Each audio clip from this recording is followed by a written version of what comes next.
The year was 1974, and the Smurl family was eager to begin a new chapter in their lives. Jack and Janet Smurl, along with their young daughters, Dawn and Heather, were moving into a quiet neighborhood in West Pittston, Pennsylvania. They were an ordinary family, working class, looking forward to creating a peaceful life together. Their new home, a duplex, was modest but felt like a fresh start. It was the kind of house where Jack could imagine their kids growing up, safe and sound. Little did they know that it would become the setting for a nightmare that would challenge their understanding of reality. The move itself had gone smoothly enough. Jack had just received a promotion at work, and while the extra responsibilities weighed on him, it also meant more financial security for his growing family. Janet, ever the optimist, had already begun mentally decorating their new home. She saw potential in every corner, every wall, every floorboard. Despite its age and the need for some repairs, she felt hopeful. After all, it was a house they could truly make their own. But from the very beginning, the house felt different. At first, it was nothing overtly alarming, just an uneasy feeling that neither Jack nor Janet could quite shake. The air inside the house always seemed cooler than it should have been, especially in the upstairs rooms.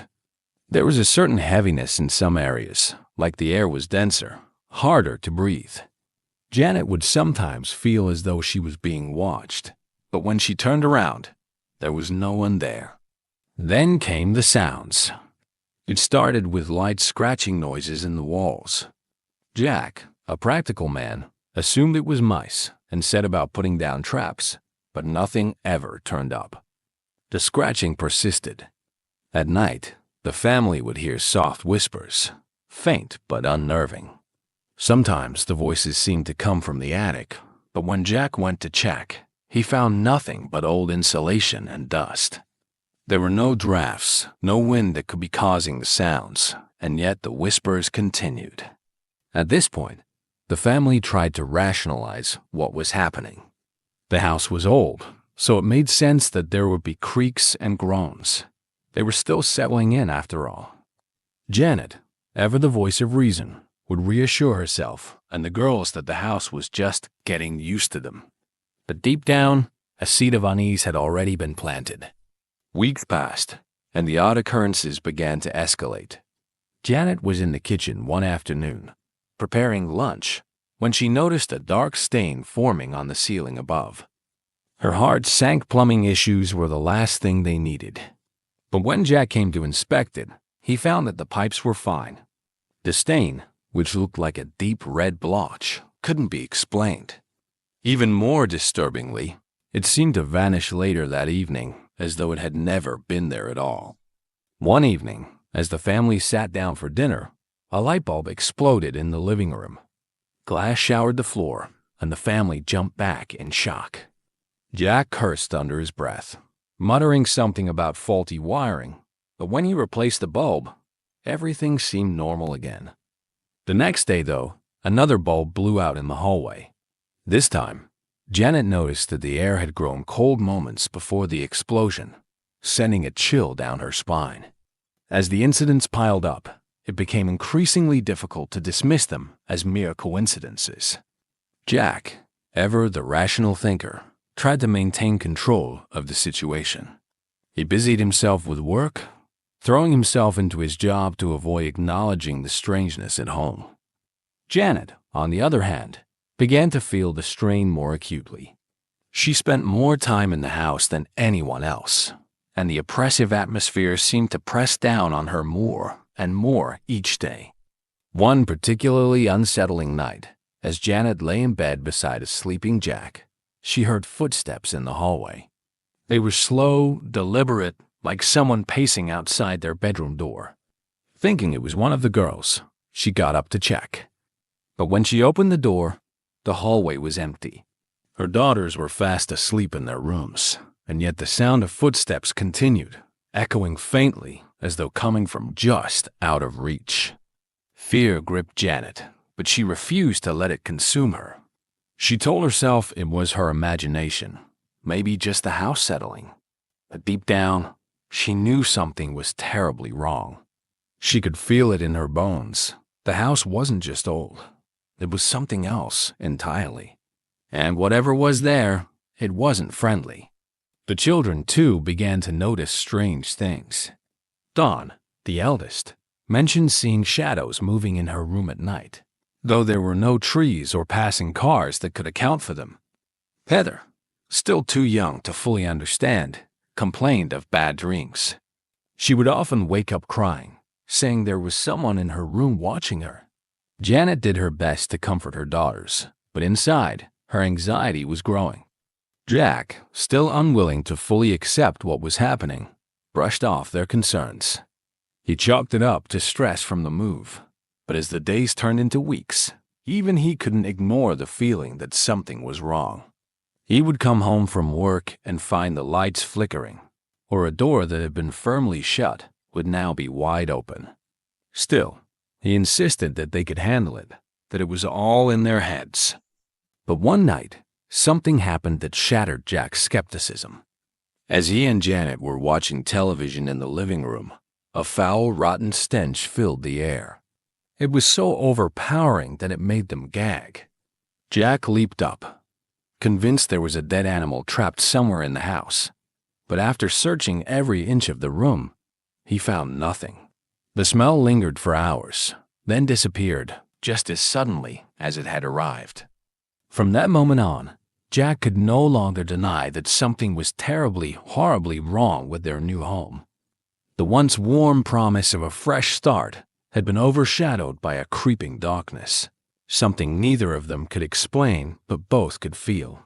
The house, which had once represented hope and security, was now a source of fear and uncertainty. And as the days passed, the Smurls began to realize that whatever was happening wasn't going to stop. It was only just beginning. As the chapter closes, the family's unease is palpable. They are trapped between denial and dread, unwilling to admit what they all now suspect. They were not alone in that house. Something unseen and malevolent had taken root, and it was growing stronger with each passing day. This would be the beginning of their long, harrowing battle against an evil they could neither see nor understand. As the weeks turned into months, the small family's sense of unease morphed into outright fear. What had begun as strange sounds and fleeting shadows became impossible to ignore. The malevolent presence in their home was growing stronger, and with it, the intensity of the disturbances. The first sign that things had taken a darker turn came one afternoon when Janet was alone in the house. She had just put Heather down for a nap and was folding laundry in the bedroom when the sound of heavy footsteps echoed down the hallway. Her heart quickened. Jack wasn't due home from work for hours, and the children were asleep. She tried to stay calm, convincing herself that it was just her mind playing tricks on her. But the sound persisted, growing louder and more deliberate, as though someone or something was pacing just outside her door. With shaky hands, Janet crept to the hallway, half expecting to see one of the girls out of bed. But the hallway was empty, and the air was thick with that now familiar chill. She stood there, frozen, as the footsteps seemed to move through the house. They thudded across the ceiling, down the stairs, and into the kitchen. Janet's breath caught in her throat. There was no explanation for it. It felt as though an invisible intruder was making its way through their home, indifferent to her presence, but undeniably there. When Jack came home later that evening, Janet recounted the events, her voice trembling with fear. But Jack, still clinging to the hope that all of this had a rational explanation, downplayed her concerns. "Old houses make noise," he said, though he knew in his heart that this was no ordinary creak or groan of aging wood. That night, the family was jolted awake by a series of violent bangs. It sounded like someone was slamming doors all throughout the house. Jack leaped out of bed, rushing down the hallway to check on the girls. They were huddled together in Dawn's room, their eyes wide with terror. Dawn insisted that she had seen a dark figure standing at the foot of her bed just moments before the noises began. This time, Jack didn't have an answer. He checked the windows and doors, ensuring they were all locked, but nothing was out of place. The banging had stopped, leaving an oppressive silence in its wake. Janet stood in the hallway, clutching her robe tightly around her, feeling utterly helpless. Whatever was in their home was no longer content with being subtle. It was making its presence known. As the days passed, the activity in the house grew more physical. Objects began to move on their own. It started small. Janet would find the kitchen chairs out of place or the TV remote on the opposite side of the room. But soon, larger items were being tossed around as though by an invisible force. One afternoon, as Janet was preparing dinner, a heavy cabinet door swung open and slammed shut with such force that it cracked the wood. The noise startled her so badly that she dropped the knife she was holding, cutting her hand in the process. Blood dripped onto the countertop as she stood there, frozen in shock. The children, too, were affected. Dawn and Heather would often wake up in the middle of the night, screaming, insisting they had seen people in their rooms. Dawn spoke of a shadowy figure that seemed to follow her around the house, always just out of sight but unmistakably there. Heather, barely old enough to understand, became withdrawn, refusing to sleep in her room unless someone was with her. Even during the day, the girls were on edge, jumping at the slightest sound or movement. Jack tried to maintain a sense of control, but the strain was beginning to show. He started staying at work later, desperate to avoid the suffocating atmosphere of their home. But even at the office, he couldn't escape the feeling that something dark had latched onto his family. His co-workers noticed the change in him. His once easygoing demeanor had been replaced by exhaustion and irritability. It wasn't just the physical disturbances that weighed on them. The emotional toll of living in constant fear was taking its toll. Jack and Janet, who had once been a loving and supportive couple, now found themselves snapping at each other over the smallest things. Tension hung thick in the air, not just from the entity that haunted them, but from the cracks it was creating in their marriage. One night, as Jack sat in the living room trying to distract himself with the evening news, the smell returned, the same foul, rotting stench that had overwhelmed them before. It seeped into the room so suddenly and so intensely that he gagged. He rushed to open a window, but the smell clung to him, making the room feel even more suffocating. Janet, who had been upstairs putting the girls to bed, came downstairs with a look of horror on her face. "It's in their room, Jack," she whispered, her voice shaking. "I can feel it. It's watching them." Jack didn't want to believe it, but the fear in her eyes was undeniable. In the days that followed, things only got worse. One evening, as they sat down for dinner, a deep growling sound filled the air, seeming to come from the walls themselves. Jack and Janet froze, the girls crying in terror as the sound grew louder, more menacing. It felt as though the house itself was alive, a malevolent force surrounding them, closing in. For the first time, Jack found himself admitting the unthinkable. There was something in their house, something beyond their understanding.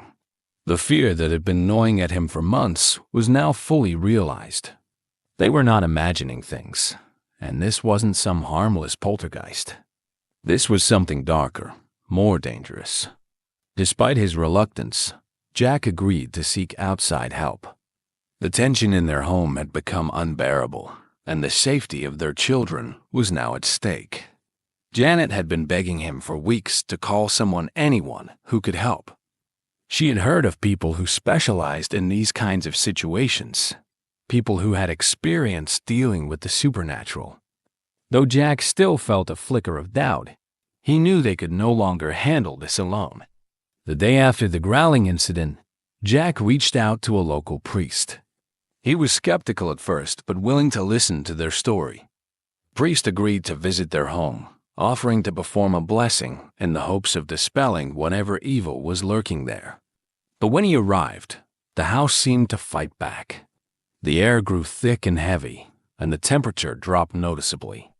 The priest, visibly shaken, said prayers and sprinkled holy water throughout the rooms, but it did little to calm the atmosphere. That night, the disturbances grew even worse.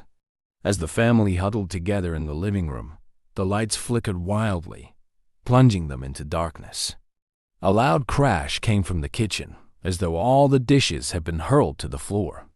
Jack ran to investigate, but found nothing out of place.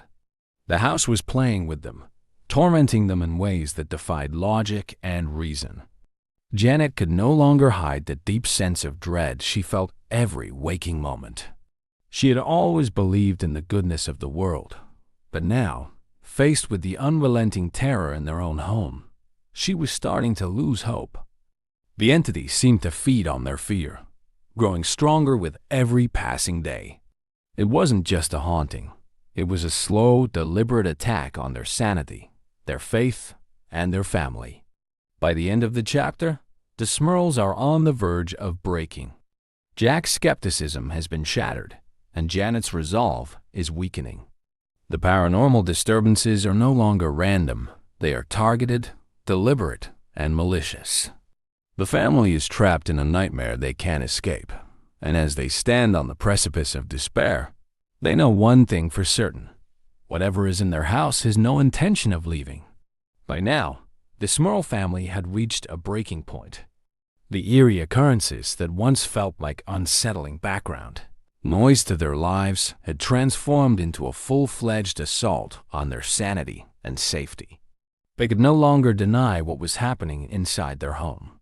Something dark, malicious, and far beyond their control had taken root. With no other options left, Jack and Janet made the difficult decision to seek outside help. They needed answers, and more importantly, they needed a way to reclaim their lives. Janet had heard whispers about a couple who specialized in cases like theirs, Ed and Lorraine Warren, well-known paranormal investigators with years of experience. The Warrens had built their reputation by helping families who were dealing with the unexplainable.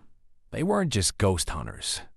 They were demonologists who had encountered entities far worse than a typical haunting. It was a last-ditch effort, but the Smurls were desperate. They hoped that the Warrens could offer some sort of explanation, or better yet, a solution. The first meeting with Ed and Lorraine Warren was one of cautious hope. The couple arrived at the small residence in the late afternoon, their faces solemn yet kind. They had seen this kind of fear before, the kind that eats away at people's peace of mind, leaving them fragile and unsure. Lorraine, a clairvoyant, could feel the heaviness in the air before she even stepped through the door. She looked at Janet with a mixture of sympathy and concern, knowing full well what might lie ahead. Inside, the house was as cold and unwelcoming as ever. Ed wasted no time in setting up his equipment, audio recorders, infrared cameras, and temperature gauges. He wanted to document every possible sign of the paranormal. Lorraine, on the other hand, walked slowly through the rooms, her eyes half closed as she reached out with her mind, trying to connect with whatever presence lingered there. Her expression darkened as she moved from room to room. "There's something here," Lorraine whispered to Janet as they stood in the hallway, her voice barely audible. "It's not just one spirit. I can feel multiple presences, angry, confused, and something much darker. Much worse." Janet's stomach twisted in knots. She had known, deep down, that it wasn't just her imagination. But hearing it confirmed by someone like Lorraine Warren made it all the more terrifying. Ed approached, his brow furrowed. "We're dealing with more than just a haunting here," he said. "There's a demonic entity in this house, possibly more than one. It's feeding off the fear, off the tension in the family." The words sent a chill down Janet's spine. Demonic. She had feared as much, but hearing it spoken out loud was like a punch to the gut. Demons weren't just ghosts. They were something far more malevolent, something designed to harm and destroy. The Smurls weren't just dealing with a few bumps in the night. They were facing an active threat, one that had already begun to tear at the fabric of their family. The Warrens explained that such entities often latched onto people, not just places. Demons could be drawn to negativity, emotional pain, conflict, or unresolved trauma. Jack and Janet couldn't help but think back to the struggles they had faced in recent years. Jack's difficult job, Janet's bouts of anxiety, the stress of raising young children. Had the house sensed their vulnerabilities and taken advantage? Ed suggested performing a spiritual cleansing of the home. It wouldn't be easy, he warned, and there was no guarantee that it would work right away. Sometimes, these entities fought back when threatened, lashing out even more violently. But the Smurls were willing to try anything. The first cleansing was scheduled for the following week. In the meantime, the Warrens advised the family to stay strong and not to give in to fear. That's what it wants, Ed explained. The more you give into it, the more power it gains. Stand together as a family and don't let it divide you. But standing strong was easier said than done. That very night, after the Warrens had left, the activity in the house reached a new level of terror. Jack and Janet were jolted awake in the middle of the night by a loud crash downstairs. It sounded like furniture had been overturned. Jack rushed to investigate, his heart pounding in his chest. The dining room table had been flipped on its side, chairs strewn across the floor. Yet there was no sign of anyone, no intruder, no open windows, nothing that could explain the mess. As Jack stood there in disbelief, a deep guttural growl echoed through the room. It was low and menacing, vibrating through the walls like an animal stalking its prey. Jack felt a surge of panic, his breath catching in his throat. He had never heard anything like it. He backed away, feeling an icy presence behind him, though when he turned, there was nothing there. Upstairs, Janet was trying to comfort the girls, who had been awakened by the noise. Dawn was sobbing, her voice shaking as she told her mother about the dark figure she had seen standing at the foot of her bed again. Heather was too scared to speak, clutching her blanket as though it were her only protection from the malevolent force lurking in the house. The following day, Ed and Lorraine returned to conduct the cleansing. Armed with holy water, crucifixes, and prayers, they walked through the house, blessing each room, calling on the entity to leave. Lorraine led the spiritual rites, her voice steady but tense. Janet and Jack followed closely, praying silently, hoping against hope that this would be enough to rid their home of the evil presence. At first, the house seemed to resist. The air grew cold, and the smell of sulfur filled the air, an unmistakable sign of something unholy. The lights flickered violently, and a mirror in the hallway shattered as if struck by an invisible force. The house groaned, as though it was alive and angry, but Lorraine pressed on, her prayers louder, more forceful. Finally, after what felt like an eternity, the house seemed to settle. The oppressive feeling lifted, if only slightly. For the first time in months, Janet felt like she could breathe again. It wasn't over, she knew that much, but the tension that had been suffocating them had eased, if only for the moment. Ed warned the family that they might not be rid of the entity entirely. Sometimes, these things took time. Demonic forces in particular were known for their persistence. They would retreat, only to return stronger if given the chance. Stay vigilant, Ed told them. This could be just the beginning. For a few days, the house was quiet. Jack and Janet allowed themselves to feel a small flicker of hope. Maybe the worst was behind them. Maybe the blessing had worked. But just as they began to relax, the activity returned this time with a vengeance. It started with the shadows. Janet noticed them first dark, shifting forms that moved just out of the corner of her eye. No matter where she was in the house, she felt like something was watching her, lurking just beyond her vision. Then came the whispers. They were faint at first, like a distant conversation, but soon they grew louder, more distinct, until they sounded like voices speaking right next to her. But no matter where she looked, there was no one there. The final straw came one night when Jack was lying in bed, trying to sleep. He felt a pressure on his chest, as though something heavy was sitting on top of him, pinning him down. He tried to move, but his body was frozen, paralyzed by an unseen force. A cold, suffocating presence filled the room, and Jack's heart raced as he struggled to breathe. He tried to call out for Janet, but no sound escaped his lips. Suddenly, the pressure lifted, and Jack gasped for air, sitting up in bed. His body trembled, slick with sweat, and the fear in his eyes was unmistakable. Janet had seen enough. Whatever they were facing was beyond anything they could handle on their own. They needed more help, and they needed it fast. The Warrens, though willing to help, knew that they would need to call in reinforcements. This wasn't just a haunting. It was an all-out battle between good and evil, and the Smurls were caught in the crossfire. The question that loomed over them all was simple, yet terrifying. How much more could they endure before the house and whatever was inside it claimed them for good? The Smurl family was trapped in an unrelenting nightmare. The spiritual cleansing performed by Ed and Lorraine Warren had offered only a brief respite.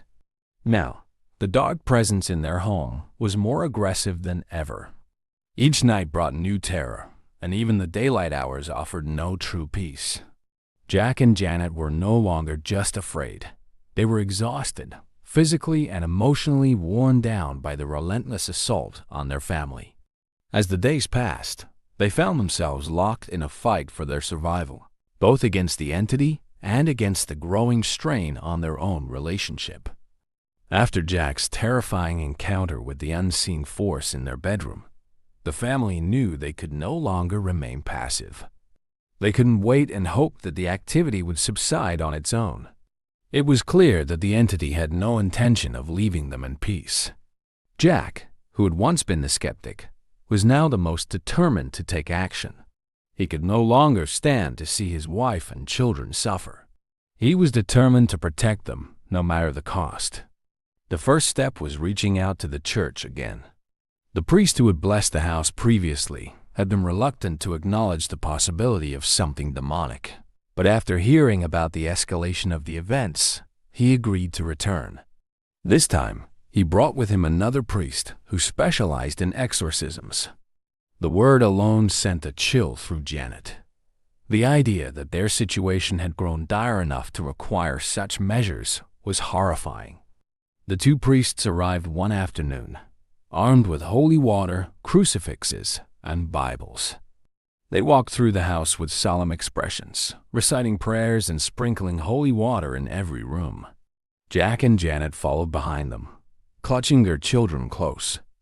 Lorraine Warren had warned them that an exorcism was not a simple fix. It wasn't like in the movies.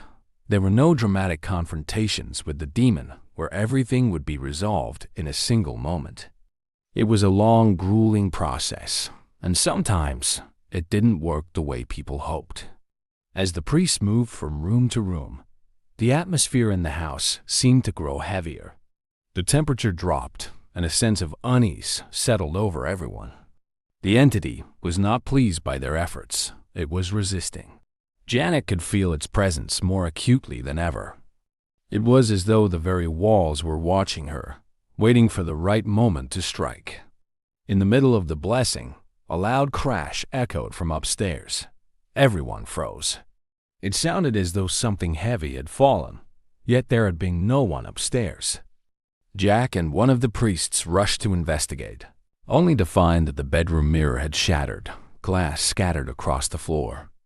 The air in the room was thick with the unmistakable stench of sulfur, a sign that the entity was growing more malevolent. Jack felt a wave of nausea wash over him as he stared at the broken glass. It was a reminder that they were dealing with something far more dangerous than a simple haunting. The priests finished the blessing, but their faces betrayed the doubt they felt. The entity had not been driven out, and had only been angered.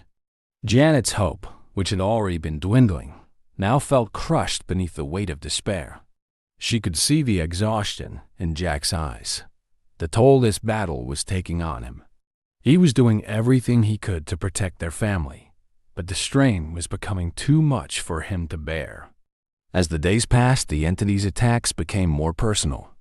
It wasn't just about fear anymore. it was about control. Jack, in particular, seemed to be targeted.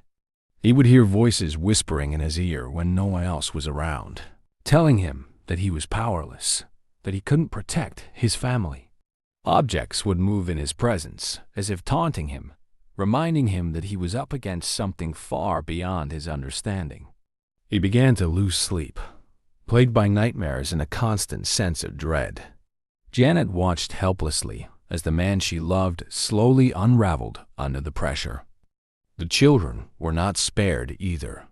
Dawn, who had always been the most vocal about seeing shadowy figures in her room, now refused to sleep alone. She was terrified that the entity would come for her, and nothing Jack or Janet said could ease her fear. Heather, who had once been a carefree toddler, was now withdrawn, clinging to her mother's side at all times.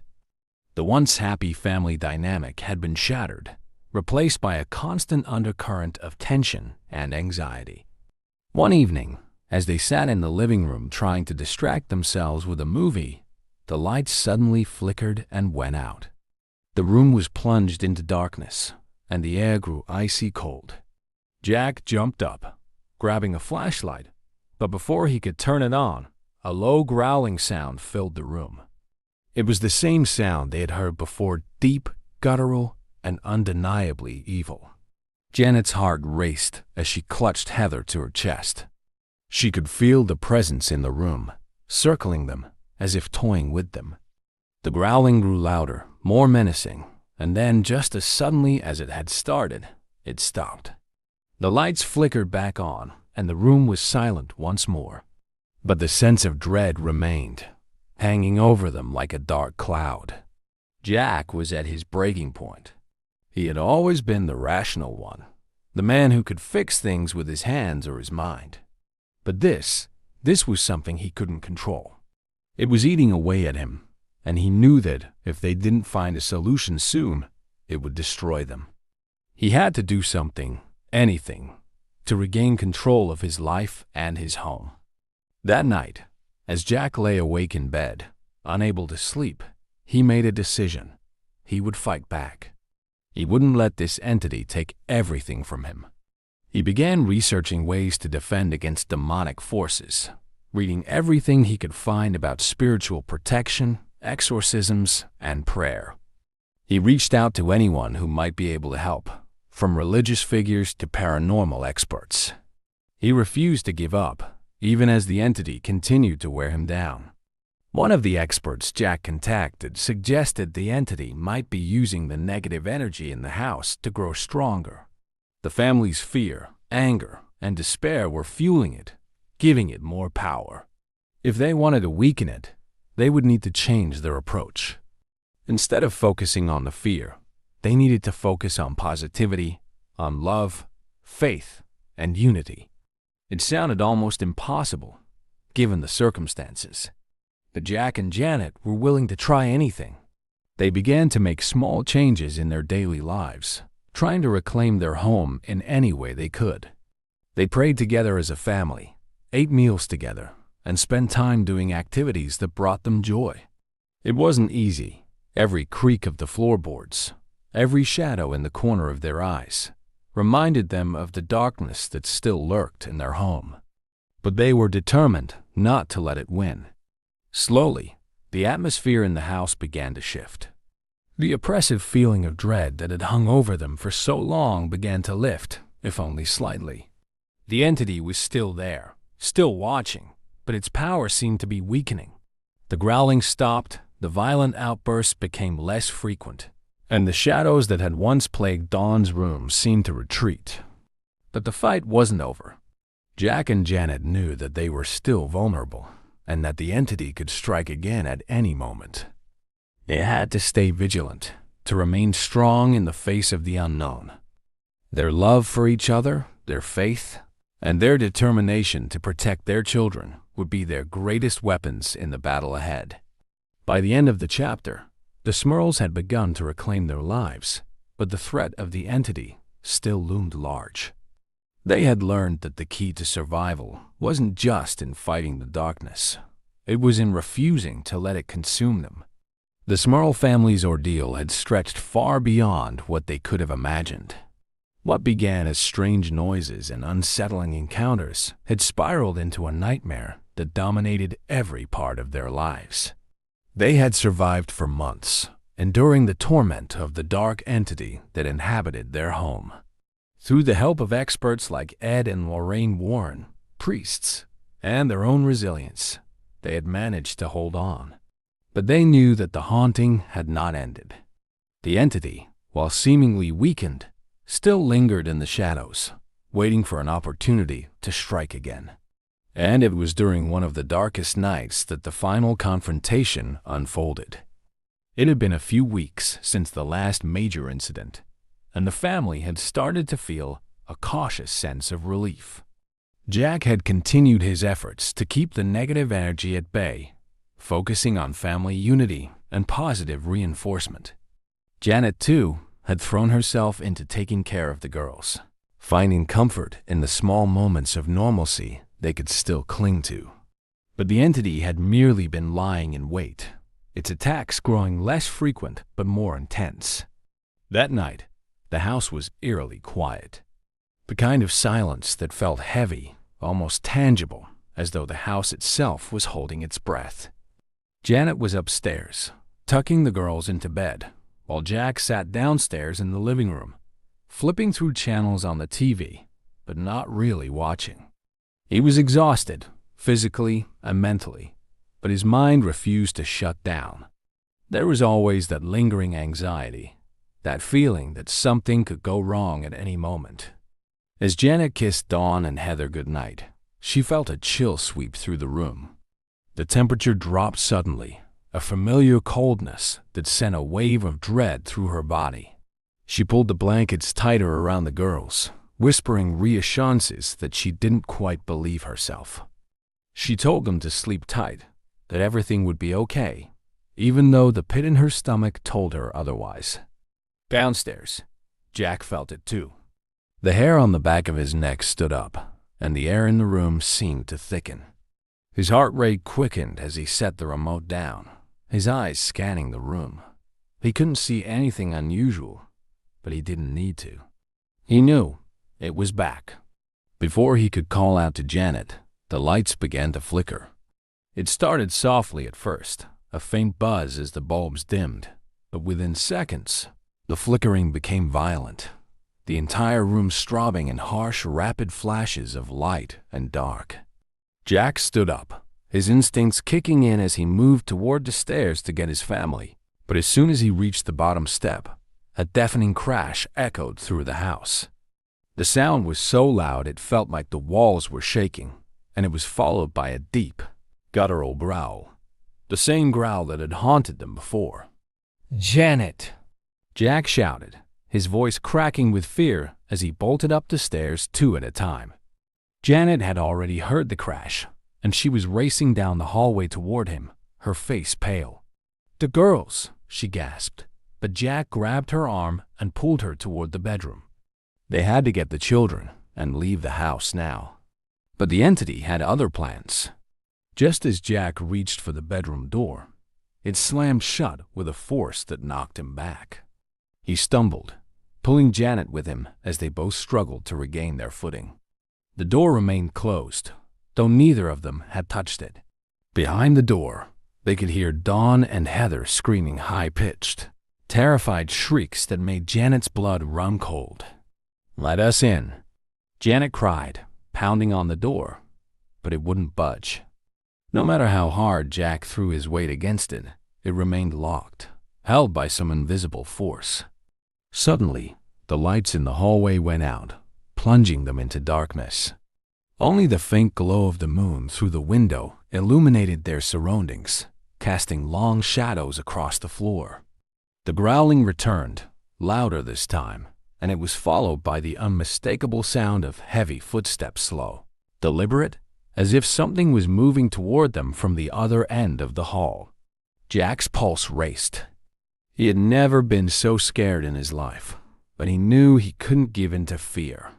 The entity thrived on it. He had to stay calm, for Janet, for the girls. Grabbing her hand, he pulled her close, whispering words of reassurance, even though every fiber of his being screamed to run. The footsteps stopped, and for a moment, there was only silence. Then, a deep, raspy voice, one that sounded neither human nor animal, echoed through the hallway. It was speaking in a language Jack didn't understand, guttural and harsh, but the intent was clear. The entity was taunting them, asserting its control over the house, over their lives. But Jack wasn't about to let it win. "Get out of our house!" Jack yelled, his voice hoarse with desperation. He grabbed the crucifix from his pocket, the one he had been carrying ever since the Warrens had warned him to keep it close. Holding it high, he began reciting the Lord's Prayer, his voice shaky but determined. Janet, her heart pounding, joined him. She didn't know if it would work, but it was all they had. Together, they stood side by side, their voices rising above the growling, the footsteps, the oppressive darkness that surrounded them. At first, nothing happened. The entity seemed to grow stronger, the air around them growing thicker, suffocating. But Jack refused to stop. He continued to pray, louder now, as if willing the words to push the darkness back. And then, slowly, the growling began to fade. The footsteps ceased, and the air grew lighter. The oppressive weight that had pressed down on them lifted, if only slightly. The door to the girls' room suddenly flew open, and Jack and Janet rushed inside, finding Dawn and Heather huddled together on the bed, shaking and crying but unharmed. Janet scooped them up, holding them tightly, whispering over and over that everything would be okay, even though she wasn't sure it was. The entity wasn't gone. They could still feel it, lurking in the shadows, watching them. But for the first time in months, it had backed down. They had stood their ground, and it had retreated. For the next few weeks, the house remained quiet. The oppressive atmosphere that had once filled every room was lighter, and the family began to breathe a little easier. But they knew they weren't safe, not completely. The entity was still there, waiting for its chance to strike again. Jack and Janet took the girls to stay with relatives while they continued to work with the Warrens and the church to find a permanent solution. They couldn't live in fear forever, and they couldn't allow the entity to destroy their family. They had survived the worst of it, but the fight wasn't over.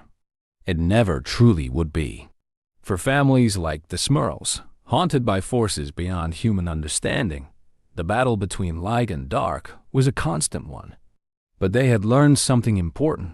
No matter how strong the darkness seemed, as long as they stood together, it could never fully win. In the end, the Smurl family had endured what many would consider unimaginable. They had faced an evil that most people never encounter, and they had survived. Their story was one of resilience, of love, and of the unbreakable bond that held them together through even the darkest of times. In the late 1930s, as the world teetered on the brink of war, the quiet English countryside in Suffolk held secrets long buried beneath the earth. The land, rolling and green, had a gentle way of keeping its past concealed. But for Edith Pretty, the owner of Sutton Hoo Estate, the ancient burial mounds on her property stirred her curiosity. Edith was a wealthy widow in her 50s, and despite her age, she possessed an adventurous spirit. She had always been fascinated by history and archaeology. After years of living on the estate and gazing at the mounds, she began to wonder what lay beneath them. Her interest grew after hearing local legends that these mounds might hide long-lost treasures, perhaps even the resting place of kings. It was the summer of 1938 when Edith finally decided to act. She had been reading articles on recent archaeological digs and, inspired, she contacted the local Ipswich Museum for advice.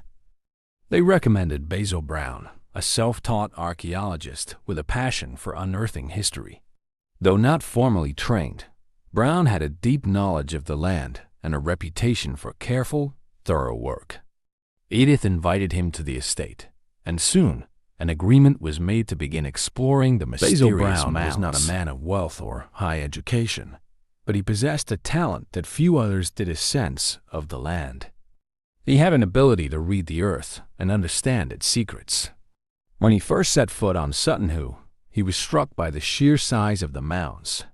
Some were as tall as trees, looming over the landscape like sentinels guarding something precious. The excavation began in earnest, but no one could have imagined what they were about to uncover. The first few days were slow. Basil and his small team of laborers worked carefully, mindful not to damage anything. They had no idea what lay beneath, whether it would be an empty mound or something extraordinary. At first, the dig revealed little more than small fragments of iron and decayed wood, signs that the mound had been disturbed before. Yet Basil remained optimistic. He knew that patience was key. As the team continued to remove layers of earth, something remarkable began to take shape: the outline of a ship. Brown could hardly believe his eyes. The sandy soil had preserved an impression of a ship, large enough to befit royalty. The wood had long since decayed, leaving only a ghostly imprint, but the form of the ship was unmistakable. It stretched nearly 90 feet long, a size that suggested this was no ordinary burial. This was something far grander. Word of the discovery spread quickly. Edith Pretty herself came to the site daily, watching with excitement as the ancient vessel emerged from the soil. She had hoped for something significant, but the magnitude of what was being uncovered exceeded her wildest dreams. The ship's structure, though fragile and partially destroyed by time, was evidence of a culture that had mastery over the sea. But it wasn't just the size of the ship that astonished the team. As they dug deeper, they realized that the vessel had been used as a burial ship, likely for someone of great importance. The thought lingered. Could this be the resting place of a long-forgotten king? Excitement turned to trepidation as the team carefully uncovered more of the ship. The scale of the task ahead became clearer. This was not a simple dig. It was a mission to recover a piece of history so old that its very existence had been forgotten. Every move had to be precise, every piece of earth removed with care. Basil Brown knew the significance of what they had found, but he also understood the risks. An excavation of this scale had never been attempted before in England, at least not with such a delicate site. The ship was a marvel, but it was fragile. Any mistake could destroy what little remained. As more of the ship was revealed, it became clear that this was not an isolated find. The ship was part of a much larger burial complex, perhaps one used by an elite group of people: warriors, leaders, and rulers. The ship had been placed in the earth with great care, loaded with treasures meant to accompany its occupant into the afterlife. By the end of the summer, the excavation had gained attention beyond Suffolk. Archaeologists from across Britain began to take notice. The press, too, caught wind of the discovery. Headlines soon spoke of Britain's greatest find, and speculation ran wild about the identity of the person buried within the ship. Some believed it could be a legendary king or warrior, a figure whose story had been lost to time. Despite the growing attention, Edith Pretty remained modest about her role in the discovery. She had simply acted on a hunch, following her curiosity.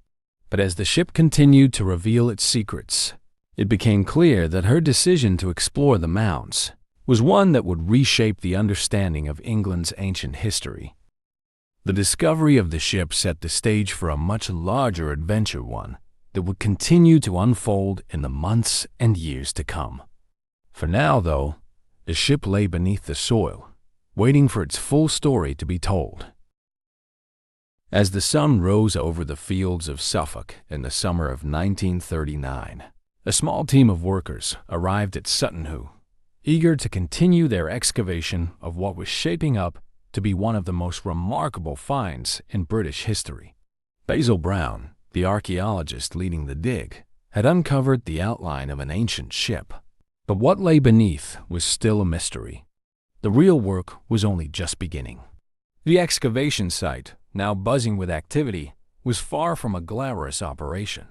With no heavy machinery and only simple tools like shovels, trowels, and brushes, the work was slow, meticulous, and physically demanding.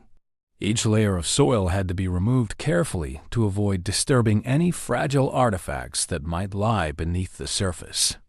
Time was not on their side, as the threat of war loomed over Europe, adding urgency to their efforts.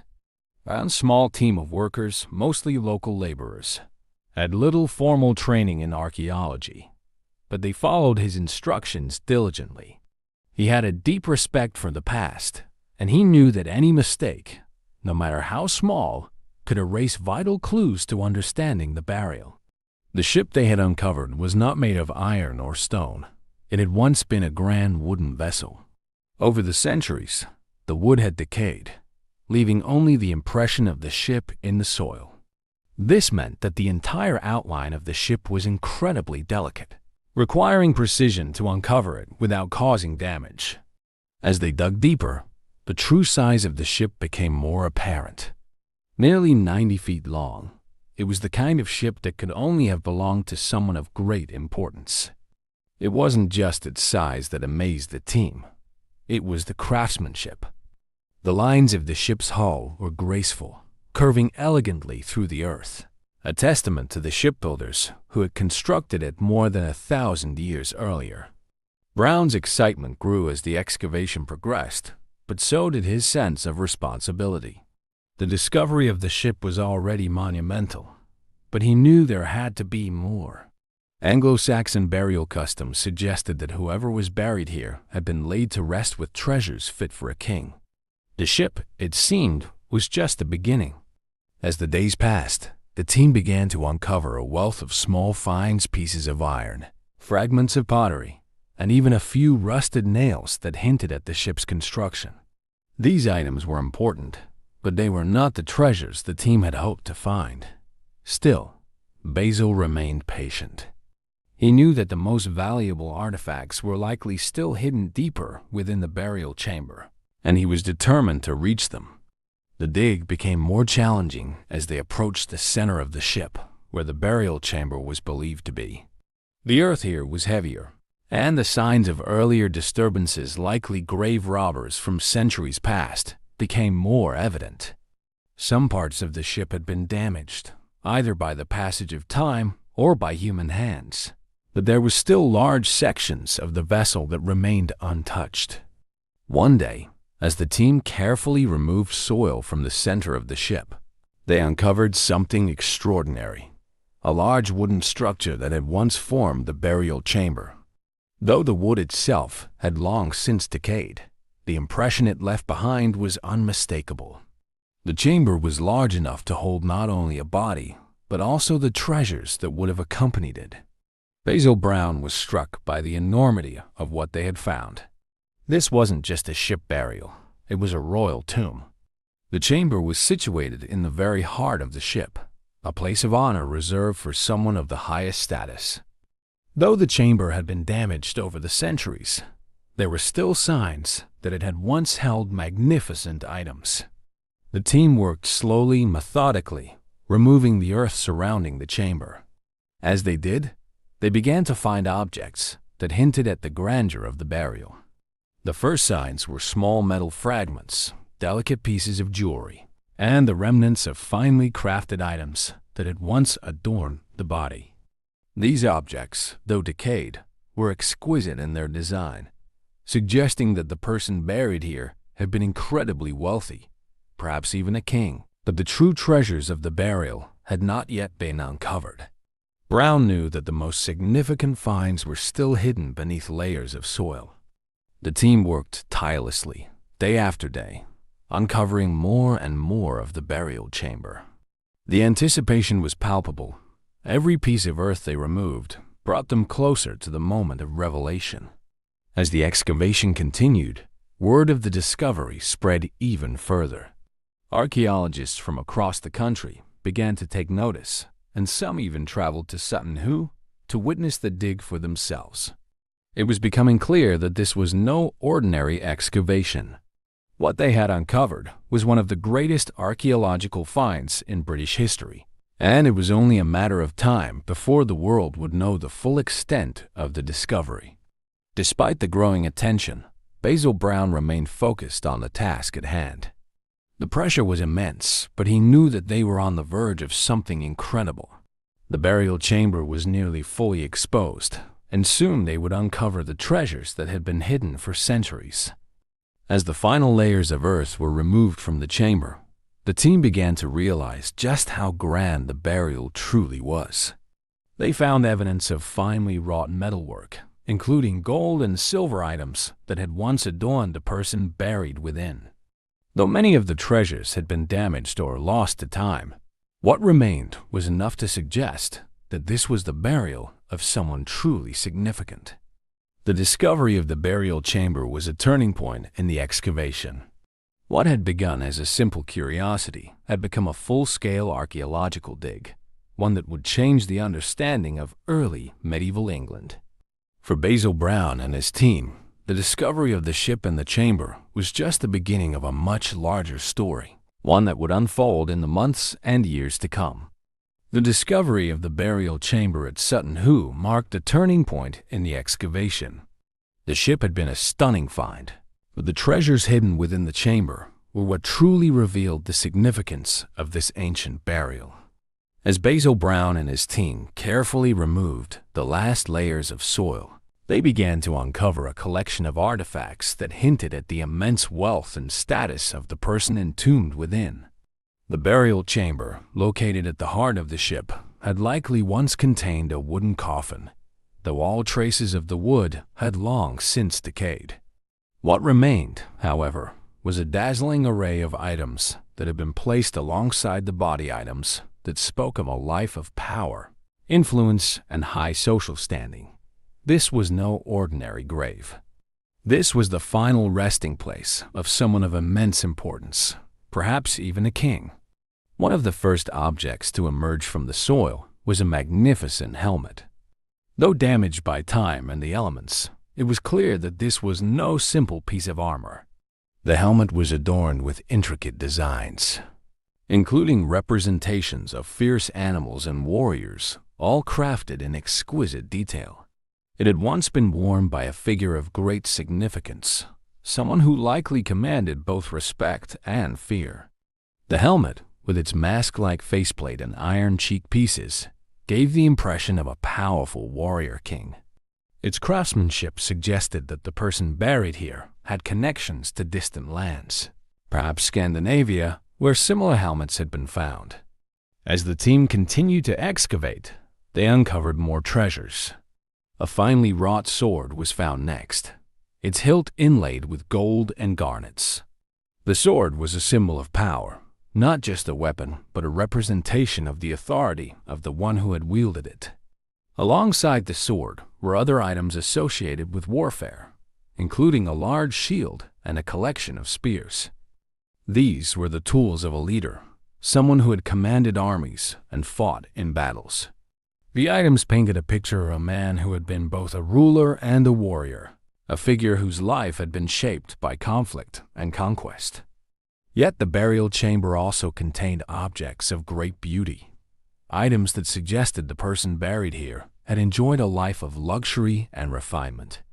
Gold buckles, intricately crafted jewelry, and a collection of silverware were found, each piece more ornate than the last. Some of the items had been imported from far-off lands, including silver bowls and spoons from the Byzantine Empire, evidence of trade and cultural connections that spanned continents. These items showed that the person buried here had lived in a time when England was not an isolated island, but part of a wider world, a world connected by trade routes and diplomacy. Perhaps the most striking find was a large, elaborately decorated belt buckle made of solid gold. Weighing over a pound, the buckle was a masterpiece of craftsmanship, featuring interwoven patterns that symbolized strength and unity. Its size and weight suggested that it had been worn by someone of great stature, both physically and socially. The buckle, along with the other treasures, spoke of immense wealth, the kind of wealth that only the most powerful in society could accumulate. As the team cataloged the items found in the burial chamber, it became increasingly clear that this was not just a burial, it was a statement. The person buried here had wanted to be remembered, to leave a lasting legacy. The ship, the treasures, and the sheer scale of the burial all suggested that this had been a leader of extraordinary influence, someone who had shaped the course of history in their time. But who was this person? That question lingered over the excavation like a shadow. No body had been found in the burial chamber. Centuries of decay had left little more than traces of organic matter where the body once lay. Still, archaeologists were able to piece together clues from the artifacts and the burial itself. The size of the ship and the opulence of the treasures suggested that this was the grave of an Anglo-Saxon king, perhaps even Redwald, the ruler of East Anglia in the early 7th century. Redwald was a powerful figure in Anglo-Saxon England. According to historical records, he had been a strong leader who wielded significant influence over other kings in the region. He had converted to Christianity, but also maintained traditional pagan beliefs, a fact reflected in the mix of Christian and pagan symbols found in the burial chamber. If this was indeed the grave of Redwald, it would confirm his status as one of the most important figures of the Anglo-Saxon period. The burial also revealed much about the society in which this leader had lived. The treasures found in the chamber were not just symbols of personal wealth. They were representations of the interconnectedness of early medieval Europe. The silver from Byzantium, the garnets from India, and the craftsmanship influenced by Scandinavian designs all pointed to a world in which goods, ideas, and cultures flowed across borders. But while the items found in the burial chamber were awe-inspiring, they also raise questions. What had caused this king to be buried in such a grand manner? Had his death been the result of natural causes, or had he fallen in battle? Had this burial been a display of his people's devotion, or was it meant to send a message to those who came after him? The ship, laden with treasures, seemed to speak of a desire to carry these symbols of power into the afterlife, a belief that even in death, this leader would continue to hold sway over the world. As the excavation came to an end, the team knew they had uncovered something truly extraordinary. The burial chamber at Sutton Hoo had revealed treasures that had been hidden for more than 1,000 years. Treasures that told the story of a long-forgotten king and the world in which he had lived. For Basil Brown and his team, it was the culmination of months of hard work and dedication. But for the wider world, it was just the beginning of a new understanding of England's past. The treasures of Sutton Hoo would soon be displayed in museums, where people from all over the world could come and marvel at the craftsmanship and beauty of these ancient artifacts. Yet, even as they were cleaned and preserved, they would remain tied to the mystery of the person who had been buried in that ship, a figure whose identity might never be known for certain, but whose legacy would live on through the objects he left behind. The burial chamber had been unearthed, but its secrets would continue to captivate the imaginations of historians, archaeologists, and the public for generations to come. The excavation at Sutton Hoo had revealed extraordinary treasures, but it was the discovery's ripple effect that truly began to reshape the understanding of England's ancient past. As word of the find spread across Britain, the magnitude of what had been uncovered became clear, not just to archaeologists, but to the general public, scholars, and even political figures. The Sutton Hoo ship burial was quickly recognized as one of the most important archaeological finds in British history, a window into a time that had long been shrouded in mystery. In the summer of 1939, just as the treasures from Sutton Hoo were being carefully excavated, the world was on the brink of conflict. The tensions leading to the outbreak of World War II were mounting, and in many ways, the discovery at Sutton Hoo served as a reminder of Britain's deep history and resilience. As the nation prepared for the uncertainties of war, the treasures from this ancient burial offered a sense of pride and continuity, connecting modern Britons to their Anglo-Saxon ancestors. For Edith Pretty, the landowner whose curiosity had sparked the excavation. The discovery had an emotional impact. She had long suspected that the mounds on her estate hid something special, but even she couldn't have imagined the grandeur of what lay beneath. Edith, a reserved and thoughtful woman, had always been interested in history and archaeology, but the scale of the find at Sutton Hoo exceeded her wildest expectations. She visited the excavation site daily, quietly observing as Basil Brown and his team painstakingly unearthed each artifact. Though Edith had initiated the dig, she remained humble about her role, insisting that the discovery belonged to history. In the months following the excavation, Edith made a decision that would forever cement her place in the story of Sutton Hoo.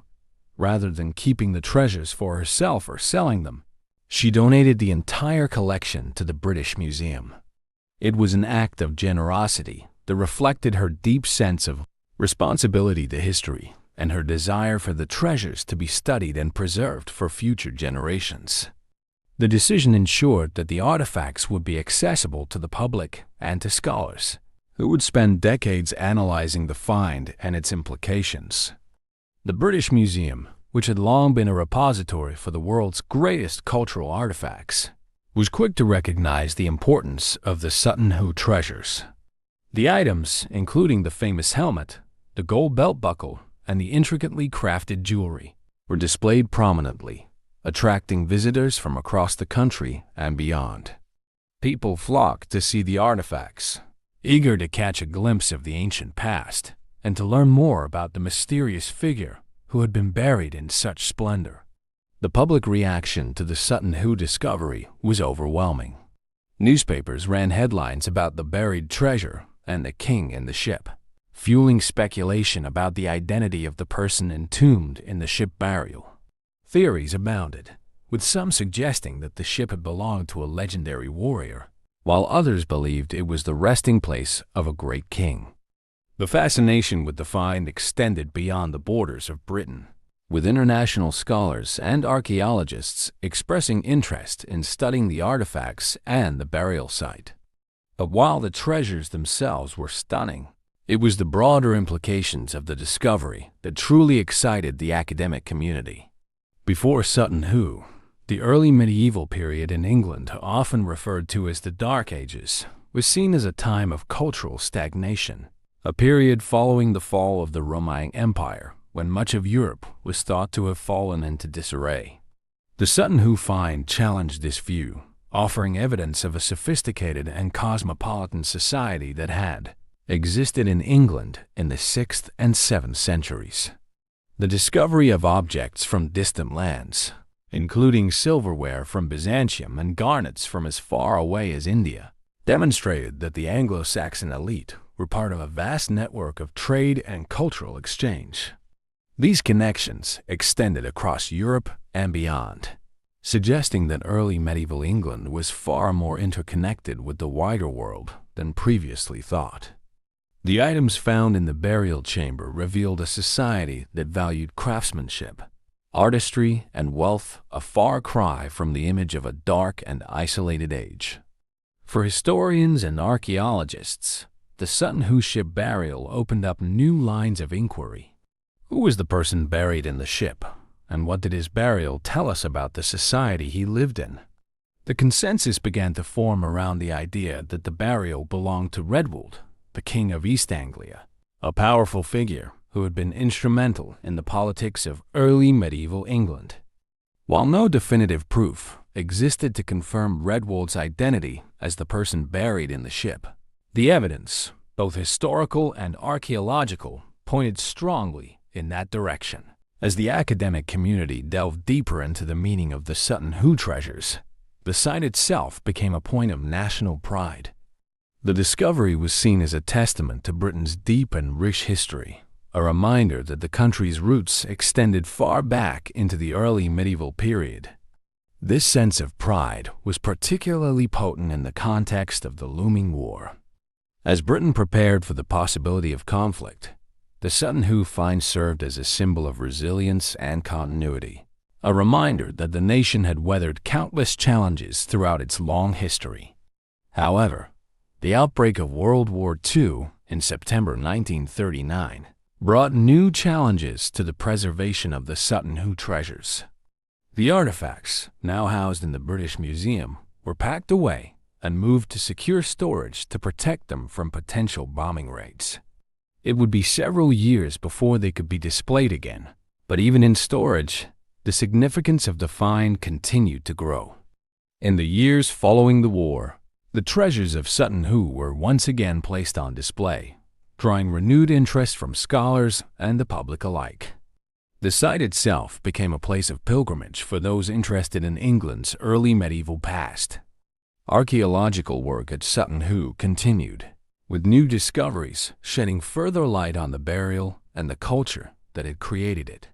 As time passed, the Sutton Hoo ship burial became more than just an archaeological discovery. It became a symbol of Britain's cultural heritage.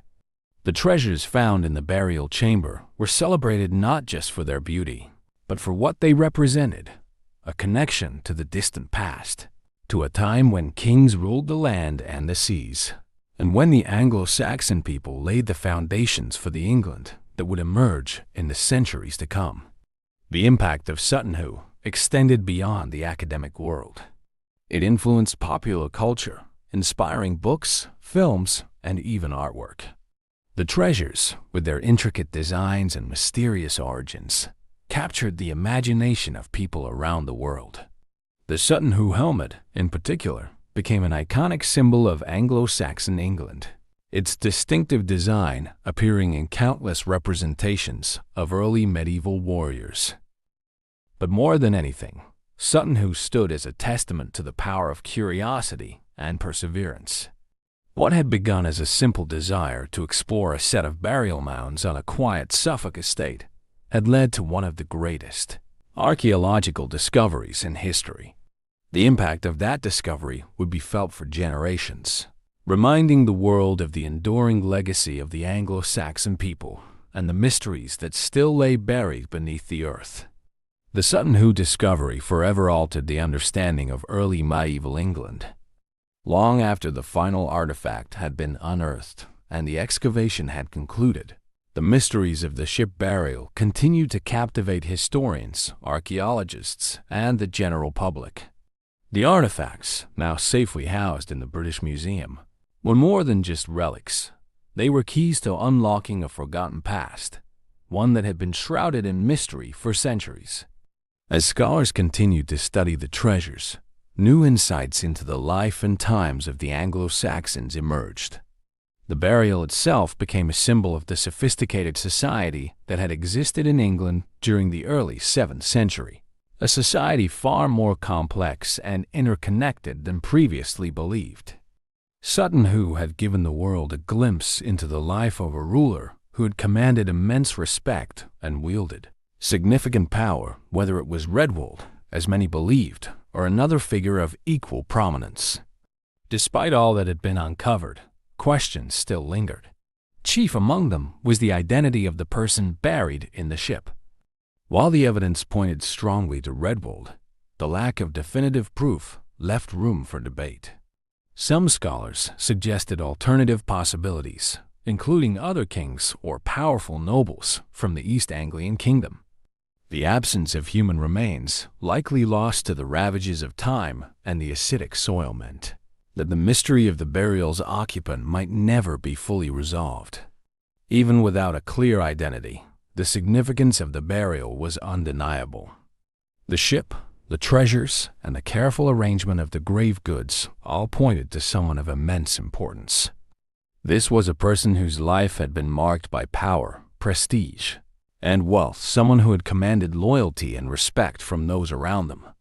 The grandeur of the burial reflected the importance placed on status and honor in Anglo-Saxon society, where kings and nobles were celebrated both in life and in death. The mystery extended beyond the identity of the buried figure. The purpose of the ship burial itself raised questions. Why had such an elaborate ceremony been conducted, and what did it symbolize? Ship burials were rare in England, and the practice was more commonly associated with Scandinavian cultures. Some historians believe that the Sutton Hoo burial was a reflection of the complex cultural influences at play in early medieval England. The Anglo-Saxons, who had come to Britain as invaders, had absorbed elements of both Roman and Scandinavian traditions, creating a unique blend of customs and beliefs. The ship burial, with its mixture of Christian and pagan symbols, suggested that the person buried at Sutton Hoo had navigated a world in which old and new beliefs coexisted. Redwald, if he was indeed the person buried there, had been known for his dual faith embracing Christianity while still honoring traditional pagan practices. The burial reflected this tension, with the treasures revealing a world in which religious beliefs were evolving, but not yet settled. The items found in the burial chamber also offered clues about the broader world in which this person had lived. The silverware from Byzantium, the garnets from India, and the craftsmanship influenced by Scandinavian and Frankish designs all pointed to a world connected by trade and diplomacy. The Sutton Hoo burial was not just a testament to one person's power. It was a reflection of a global network of exchange, where goods and ideas flowed across borders. As the years passed, Sutton Hoo became a touchstone for those studying the early medieval period. Archaeologists continued to explore the site, conducting further excavations and uncovering additional evidence of the Anglo-Saxon people who had once inhabited the area. While no discoveries rivaled the grandeur of the original ship burial, each new find added to the growing picture of life in East Anglia during the early 7th century. The site itself was transformed into a place of historical importance. Sutton Hoo, once a quiet estate with little public attention, became a destination for visitors from around the world. People came to walk among the burial mounds, to imagine the grand ship that had once rested beneath the earth, and to learn about the Anglo-Saxon kings who had shaped England's early history. The National Trust, which took over the management of the site, worked to preserve the landscape and educate the public about the significance of the discovery. The Sutton Hoo ship burial also left a lasting mark on popular culture. The story of the excavation and the treasures it uncovered inspired books, documentaries, and films, all seeking to capture the drama and mystery of the find. The iconic image of the Sutton Hoo helmet, with its menacing faceplate and intricate designs, became a symbol of Anglo-Saxon England, appearing in countless depictions of early medieval warriors. The discovery continued to spark the imaginations of writers, artists, and filmmakers who were drawn to the idea of a long-lost king buried with his treasures, waiting to be rediscovered. Yet for all the attention Sutton Hoo received, the site remained, at its core, a place of deep historical and emotional significance.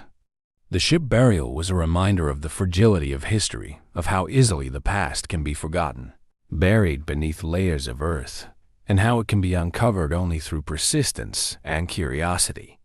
Basil Brown, the self-taught archaeologist who had first unearthed the ship, had never imagined the scope of what he would find. His dedication and careful work had revealed a treasure trove of history that might otherwise have remained hidden. In the decades following the excavation, Brown's role in the discovery was finally recognized. Though initially overshadowed by professional archaeologists who had later joined the dig, Brown's contributions were celebrated as those of a skilled and dedicated archaeologist. His careful methods and deep respect for the site had ensured that the treasures of Sutton Hoo were preserved for future generations. Today, he is remembered as the man who brought one of England's greatest archaeological discoveries to light. As the 21st century began, Sutton Hoo continued to capture the public's imagination. New technologies allowed archaeologists to explore the site in ways that had once been impossible, using ground-penetrating radar and other tools to search for hidden features beneath the earth. These advancements, while yielding fascinating insights, also underscored how much of the past still lay waiting to be discovered. The ship burial at Sutton Hoo was just one chapter in a much larger story, one that archaeologists and historians were still piecing together. For all the answers Sutton Hoo had provided, the site remained a place of wonder and speculation. Who had been buried there, and what had their life been like? What had driven their people to create such a magnificent burial, and what did it say about their beliefs, their values, and their place in the world? These questions, and many others, would likely remain unanswered, but that was part of the magic of Sutton Hoo. It was a place where history and mystery intertwined, where the past reached out to the present in ways both profound and elusive.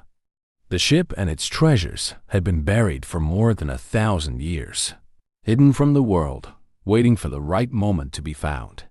And now, as the story of Sutton Hoo continued to unfold, it was clear that the discovery had not only changed the way people understood the past, it had become part of the fabric of Britain's national identity, a reminder of the deep roots that connected the present to the distant, mysterious past. The old Changi Hospital stood like a forgotten monument on the eastern shores of Singapore, its cracked walls and overgrown surroundings hiding a past steeped in tragedy and mystery. What was once a bustling medical facility, built by the British in 1935 to treat soldiers and civilians alike, had become an eerie, abandoned ruin after years of disuse. Yet the hospital's history was far from forgotten. Its corridors echoed with stories of war, suffering, and loss. People whispered of restless spirits that still roamed the crumbling halls, trapped by the weight of the past. During World War II, Changi Hospital became a place of nightmares.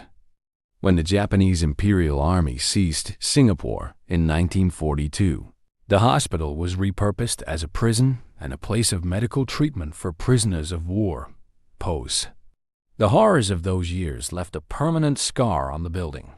Hundreds, if not thousands, of soldiers and civilians were held captive, their bodies and minds weakened by disease, malnutrition, and inhumane conditions. Some never left, their lives claimed by illness or worse acts of cruelty that would never be spoken of openly but lingered in the air, palpable to anyone who dared set foot inside.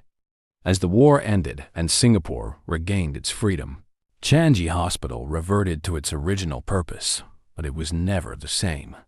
The shadows of its dark past clung to the walls, and many believed the souls of the departed were trapped there, unable to move on. Over time, the hospital became infamous for ghost sightings and strange occurrences, cementing its place in local folklore.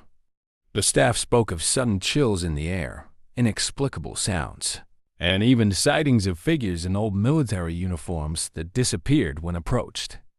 By the late 20th century, Changi Hospital was officially abandoned. Its operations moved to a newer, more modern facility, but the stories did not die with its closure. Instead, they grew. Visitors to the site reported unsettling experiences, faint whispers, cold gusts of air, and the overwhelming sense that they were not alone. As interest in the paranormal grew, so did the number of thrill-seekers and investigators who ventured into the hospital's ruins, seeking answers or perhaps a glimpse of the supernatural. The building itself had decayed over the years. The once sterile white walls were now covered in graffiti, the windows shattered, and nature had begun reclaiming the land. Vines crept through the cracks, and rainwater collected in forgotten corners, adding to the sense that time itself had abandoned this place. But beneath the surface, something darker lingered.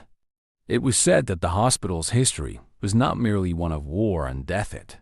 It was also a site of torment for those who had suffered the worst during the occupation. Among the countless rumors and urban legends surrounding the hospital, one story stood out above the rest: the tale of the nurse in white.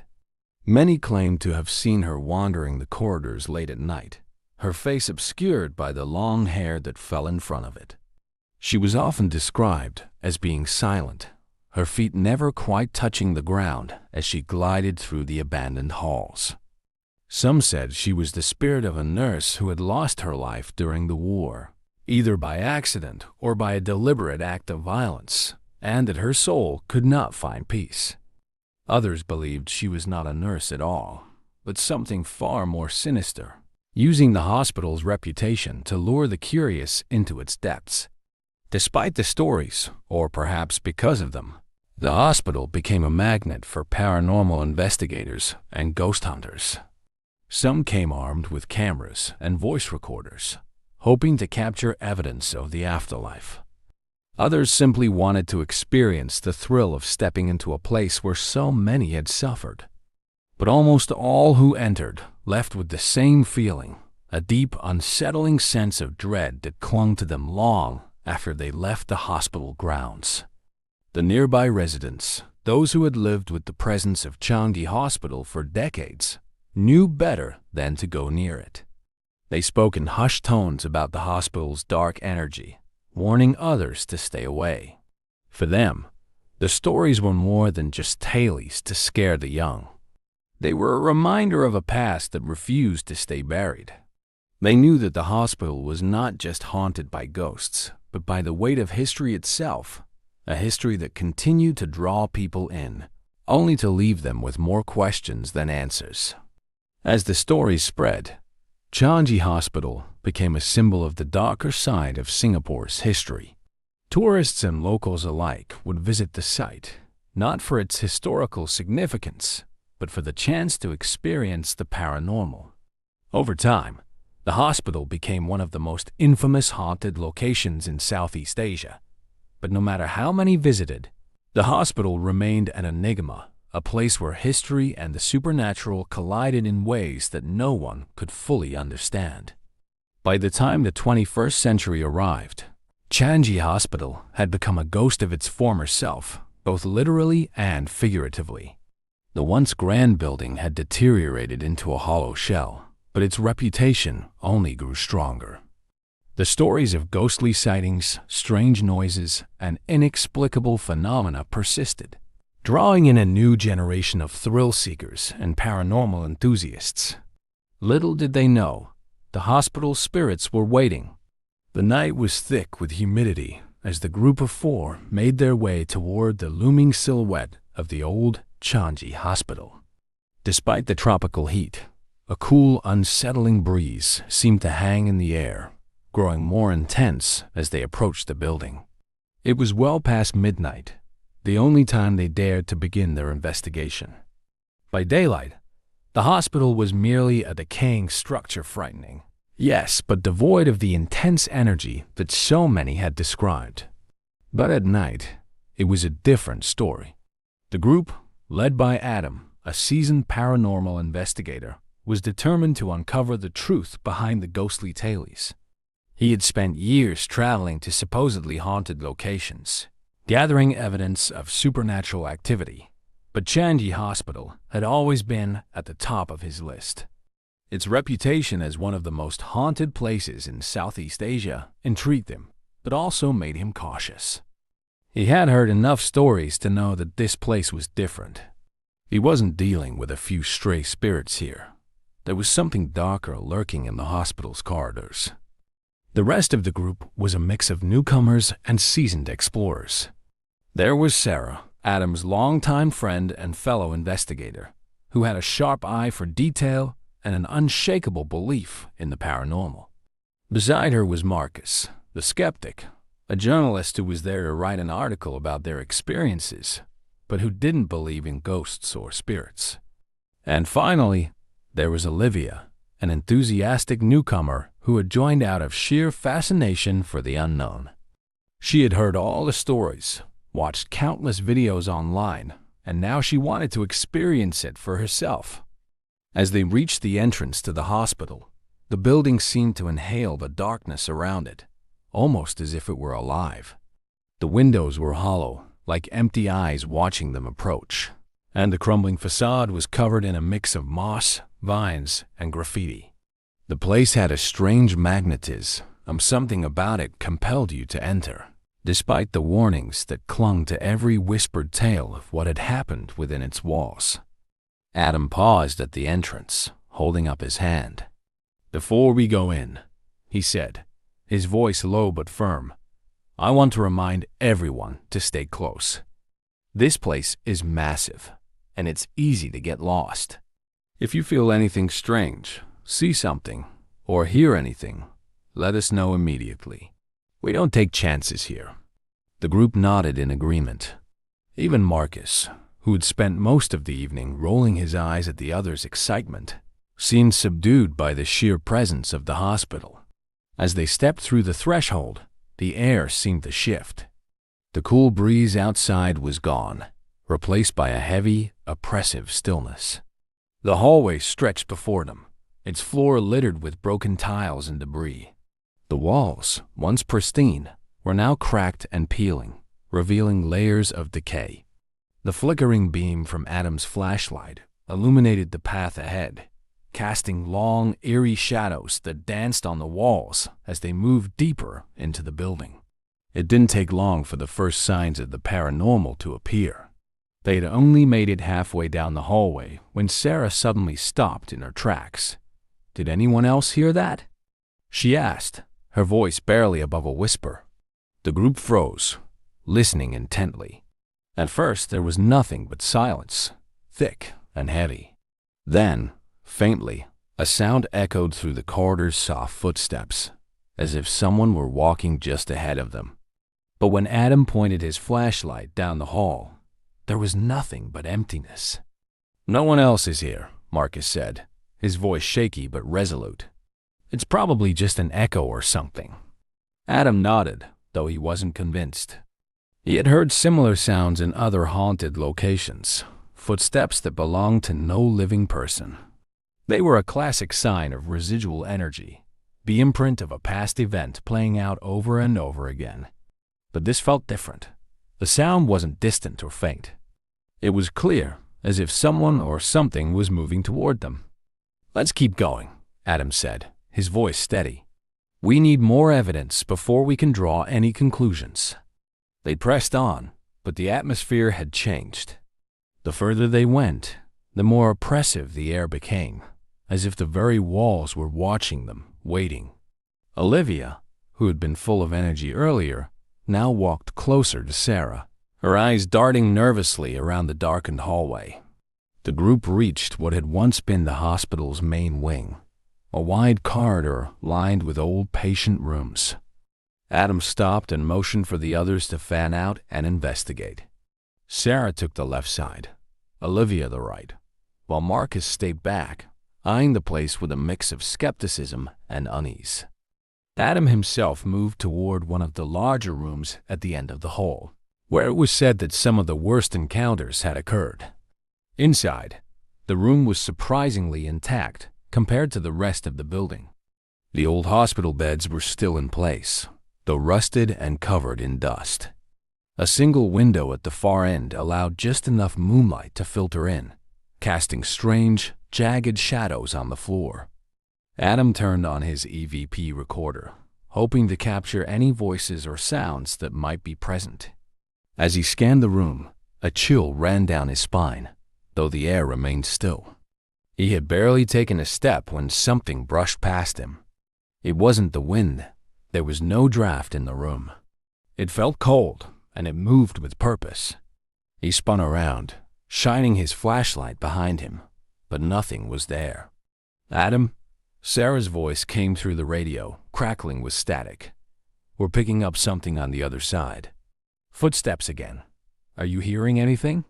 Before Adam could respond, Olivia let out a sharp gasp from across the hall. He rushed out to find her standing in the middle of the hallway, pale and shaking. Her flashlight had fallen to the floor, its beam casting strange patterns on the wall. I saw her," Olivia whispered, her voice trembling. "The nurse, the one in white. She was standing right there, at the end of the hall." Adam's heart pounded in his chest. This was it, the first real sighting of the night. He glanced down the hall, but it was empty. Still, the air felt charged, as if something had passed through moments before. Marcus stepped forward, his voice harsh in the silence. "Are we seriously going to believe this? We've been here for what, half an hour? This place is playing tricks on us." But Adam knew better. The hospital wasn't just playing tricks, it was waking up.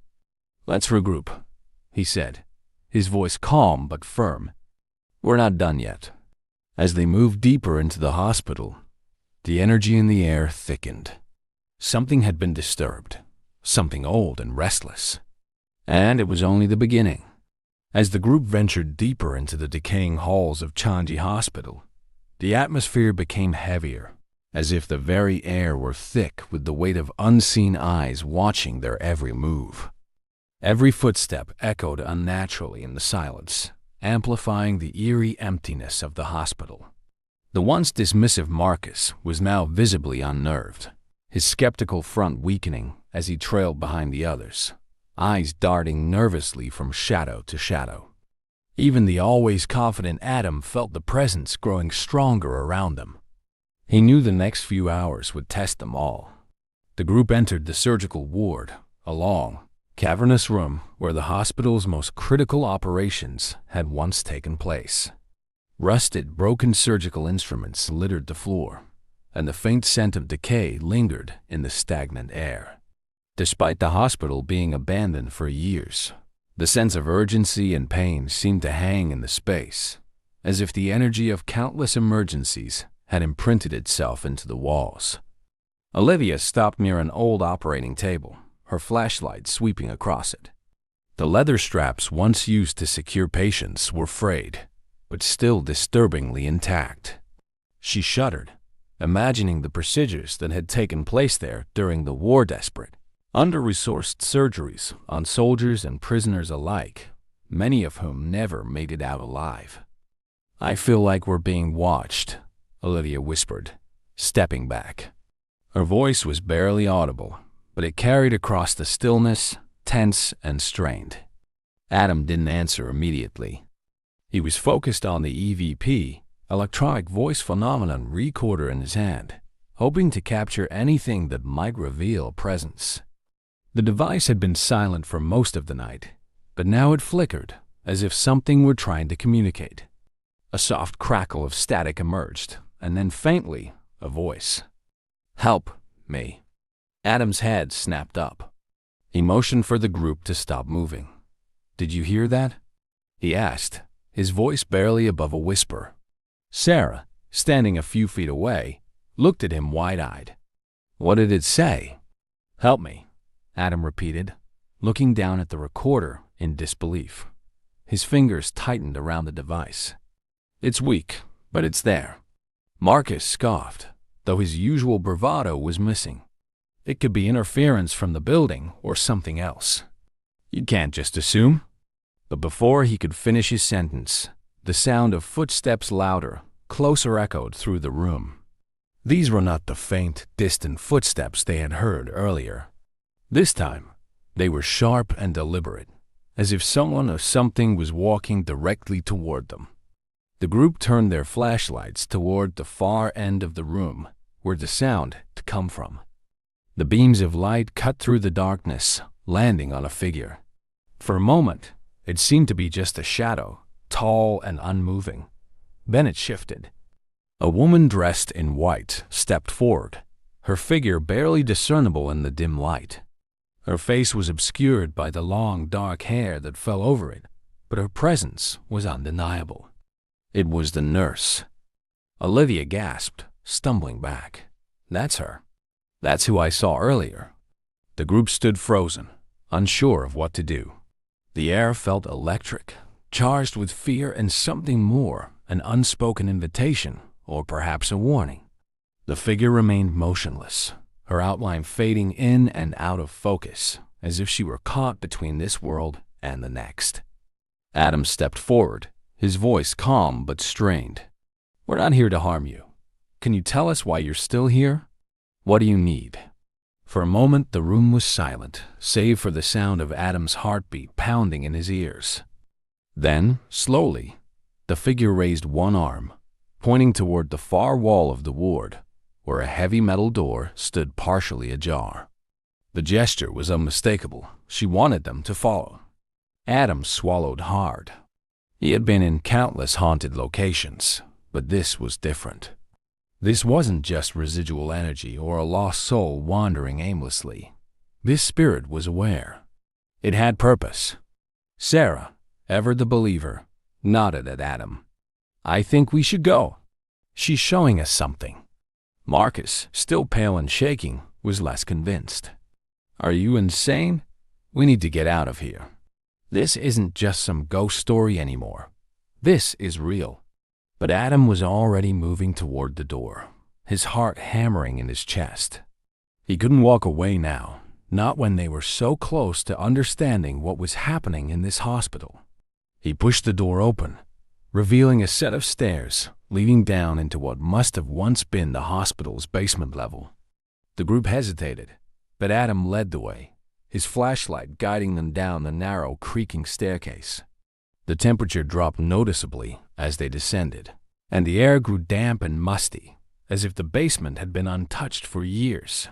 Water dripped from the ceiling, creating a rhythmic tapping sound that only added to the unease. When they reached the bottom, the space opened up into a large, cold room lined with metal cabinets, old storage for medical supplies or patient records, long since abandoned. The air was thick, and the sense of dread that had followed them all night was almost unbearable now. Something was down here with them. Adam swept his flashlight across the room, revealing dusty shelves and rusted equipment. But it wasn't until his light hit the far corner that he saw it. A figure crouched there, huddled against the wall. This one was different from the nurse.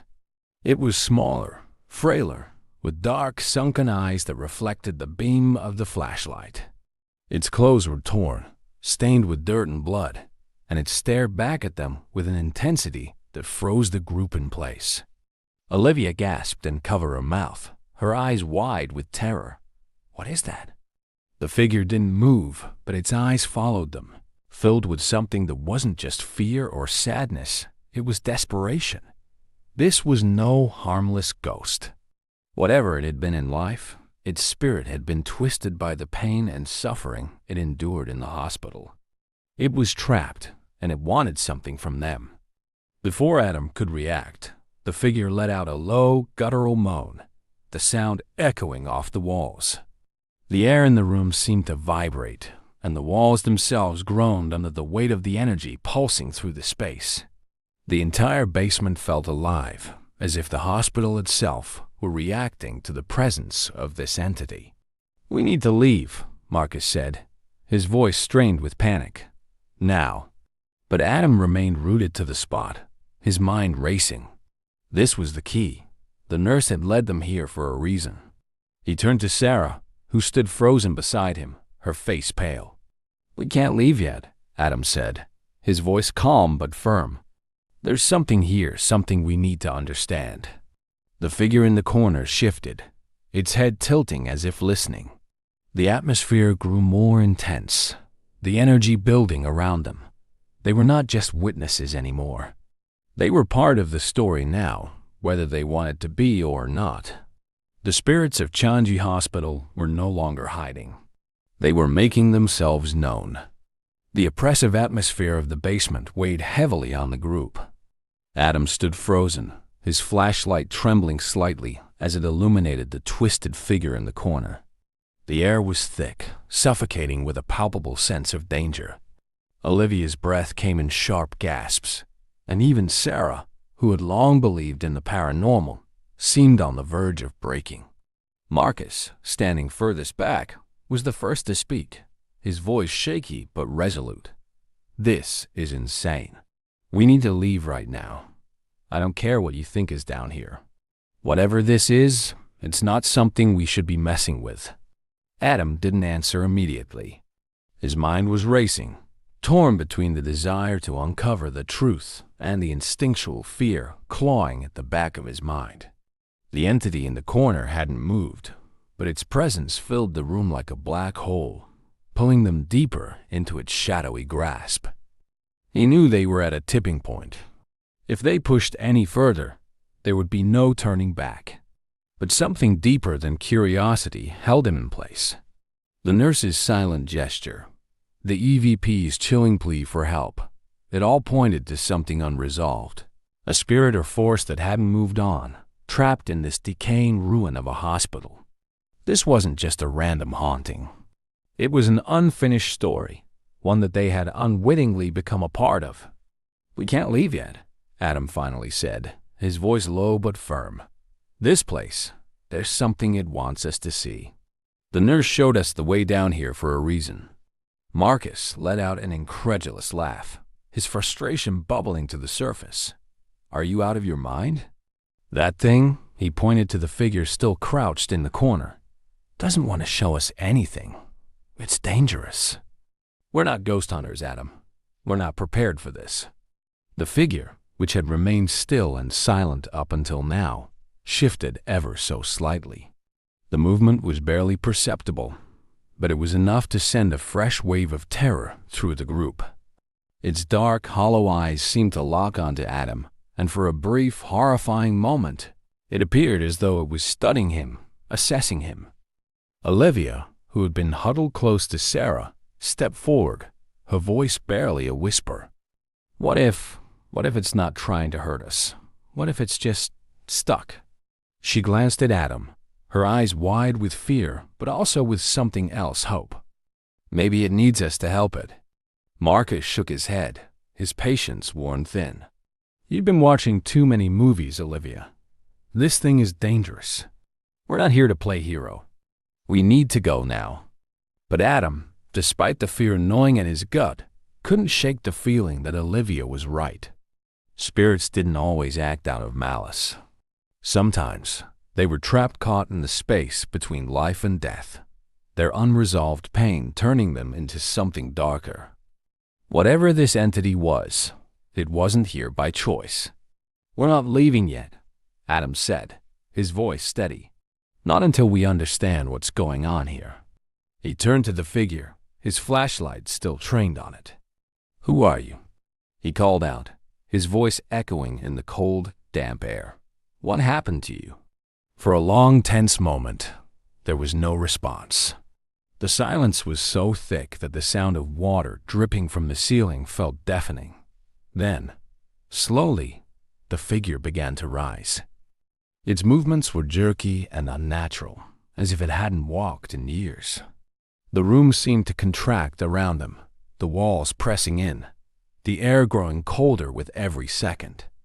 Olivia let out a soft gasp, stepping back as the figure turned fully toward them. Its face was gaunt, the skin stretched tight over bones, eyes sunken deep into shadowed sockets. But beneath the terror, there was something else, an overwhelming sadness, a desperation that clung to the spirit like a shroud. Adam's grip tightened on his flashlight. "We're here to help you," he said, his voice calm but strained. "Tell us what you need." The spirit's head tilted slightly, as if it were considering his words. Then, in a voice that sounded like it had been dragged from the depths of the earth, it whispered, "Find her." "Her?" Sarah echoed, her eyes wide with confusion. "Who? Who are you talking about?" But the spirit didn't answer. Instead, it pointed, a long bony finger extending toward the far wall where a series of metal cabinets stood, forgotten and rusting. Adam's heart pounded in his chest as he followed the spirit's gesture. Something was hidden there, something important.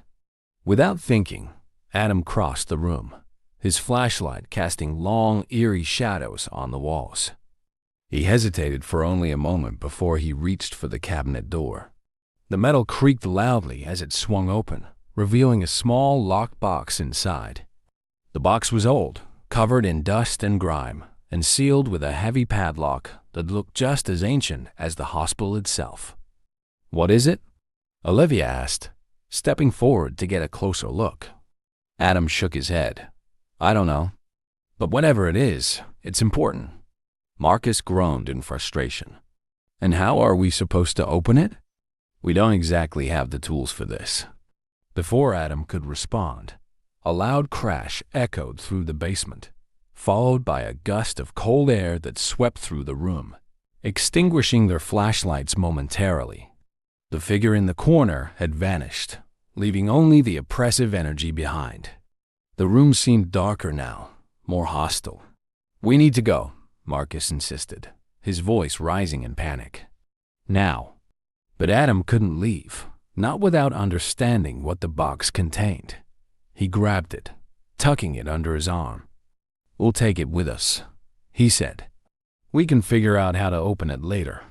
With the box in hand, the group hurried back up the narrow stairs, their footsteps echoing in the suffocating silence. The hospital seemed to have changed in their absence. The shadows were deeper, the air colder. It was as if the building itself had awakened to their presence. As they reached the main corridor again, the distant sound of faint whispers drifted through the halls, followed by the soft tapping of footsteps behind them. Sarah turned, her eyes wide with fear. "We're being followed," she whispered. Adam didn't look back. He knew that whatever had been awakened wasn't going to let them leave easily. "Keep moving," he ordered, his voice steady despite the terror clawing at him. "We're almost out."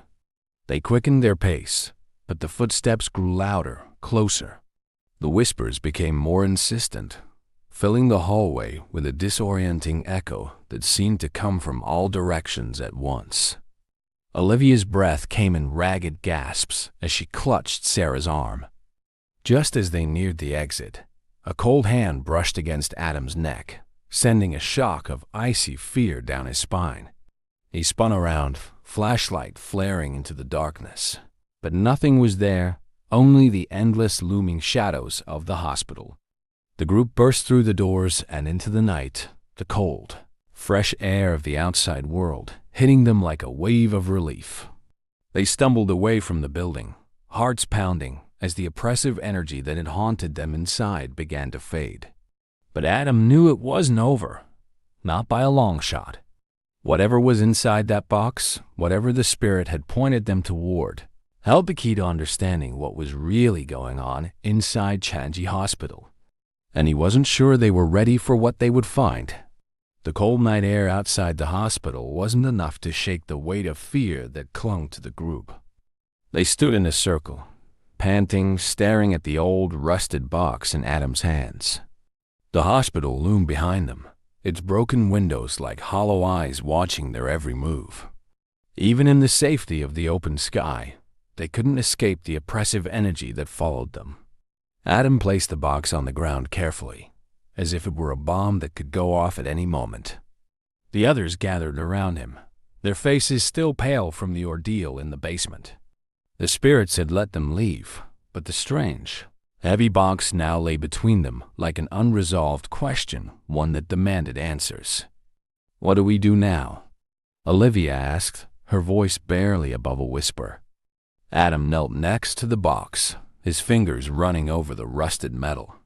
The padlock was thick and old, but something told him it could be broken with enough effort. "We open it," he said quietly. "We came this far. There's no turning back." Marcus shook his head, pacing nervously. "This is insane. Whatever's in that box, it's not something we should mess with. Haven't we learned that by now?" Sarah, standing close to Adam, looked at Marcus, her face set with determination. "If we don't open it, we'll never understand what's going on in there. We can't just leave it unsolved. That spirit led us to this for a reason." Adam shared her conviction. He had seen it in the eyes of the figure in the basement, the same eyes that had been filled with pain, desperation, and a need for release. This wasn't just about curiosity anymore. This was about bringing peace to the restless souls that still haunted Changi Hospital. "We'll open it together," Adam said, standing up. "But we need to be prepared for whatever we might find." Marcus sighed, rubbing his temples. "Fine, but if something goes wrong, if something bad happens, I'm out. I'm not risking my life for some ghost story." Adam nodded, understanding Marcus's fear. But deep down, he knew they were all in this together. There was no turning back now. They had already crossed a line. Using a rock from the ground, Adam struck the padlock several times. It resisted at first, but after a few more heavy hits, it finally gave way with a loud crack. The sound echoed in the stillness, sending a chill through the group. Slowly, Adam lifted the lid of the box, revealing its contents. Inside, They found a small leather-bound journal, brittle with age, and several old photographs tucked between the pages. The photos were black and white, grainy, and stained, but the images were unmistakable patients and doctors of Changi Hospital. The faces stared back at them, some smiling, others looking somber. Olivia knelt down, picking up one of the photos. Her fingers traced the image of a woman in a nurse's uniform. "That's her," she whispered. "That's the nurse I saw." Sarah leaned over, her breath catching in her throat as she looked closer. "She looks so normal, like any other nurse. But we know what she's become." Adam picked up the journal, carefully opening the fragile pages. The handwriting inside was neat but hurried, as though it had been written under duress. The entries were dated during the Japanese occupation of Singapore, when the hospital had been converted into a prisoner of war camp. "I think this was hers," Adam said, his eyes scanning the pages. "The nurses." He began reading aloud. October 12, 1944. "The soldiers brought in more prisoners today. There are too many, and we don't have enough supplies to treat them all. I do what I can, but the doctors are making decisions I can't live with. Some of the men, they're not even given a chance. I hear them screaming at night. The pain here is unbearable. The hospital was supposed to be a place of healing, but now it's a place of death." The group fell silent as Adam continued reading, the horror of the nurse's words sinking in. October 22nd, 1944. "I've tried to help where I can. But today, they made me assist in something terrible. I don't know if I can go on. I've started seeing things. Shadows in the corridors. Faces in the darkness. I think the spirits of the dead are still here, trapped. They want justice. They want peace. But I can't give it to them." The journal fell silent after that, the entries becoming fewer and more erratic. It was clear that the nurse had been haunted, not just by the atrocities she had witnessed, but by the spirits of those who had died in the hospital. Her own guilt had consumed her, trapping her in the very place she had once sworn to heal. Adam closed the journal, his face pale. She was trying to help them, but it was too late. Olivia shook her head, her voice trembling. "That's why she's still there. She's stuck, just like the others. All of them trapped in that hospital, reliving their pain over and over." Sarah placed a hand on Olivia's shoulder. "We need to do something. We can't just leave them like this." But Marcus, who had been standing a few steps back, shook his head firmly. "There's nothing we can do. They're dead, Sarah. What do you expect us to do, hold a seance? We need to let it go. This isn't our responsibility." Adam stood up, holding the journal tightly in his hand. "Maybe it isn't, but we can't walk away now. We have to try. If we don't, the spirits will never find peace." He turned back toward the hospital, the dark silhouette of the building looming in the distance. It felt as though it were watching them, waiting for them to make their move. Adam knew that they had to go back. The spirits needed closure, and so did they. "I'm going back in," Adam said, his voice steady. Olivia and Sarah exchanged nervous glances but nodded. "We're with you," Olivia said softly. Marcus threw his hands up in frustration. "You guys are crazy. This isn't going to end well." But despite his protests, Marcus followed. He knew deep down that he couldn't leave them behind, even if every instinct told him to run. The group moved back toward the hospital, the journal in hand, ready to confront whatever awaited them inside. The whispers began again as they crossed the threshold, the cold fingers of the supernatural brushing against their skin. But this time, Adam didn't flinch. He wasn't afraid anymore.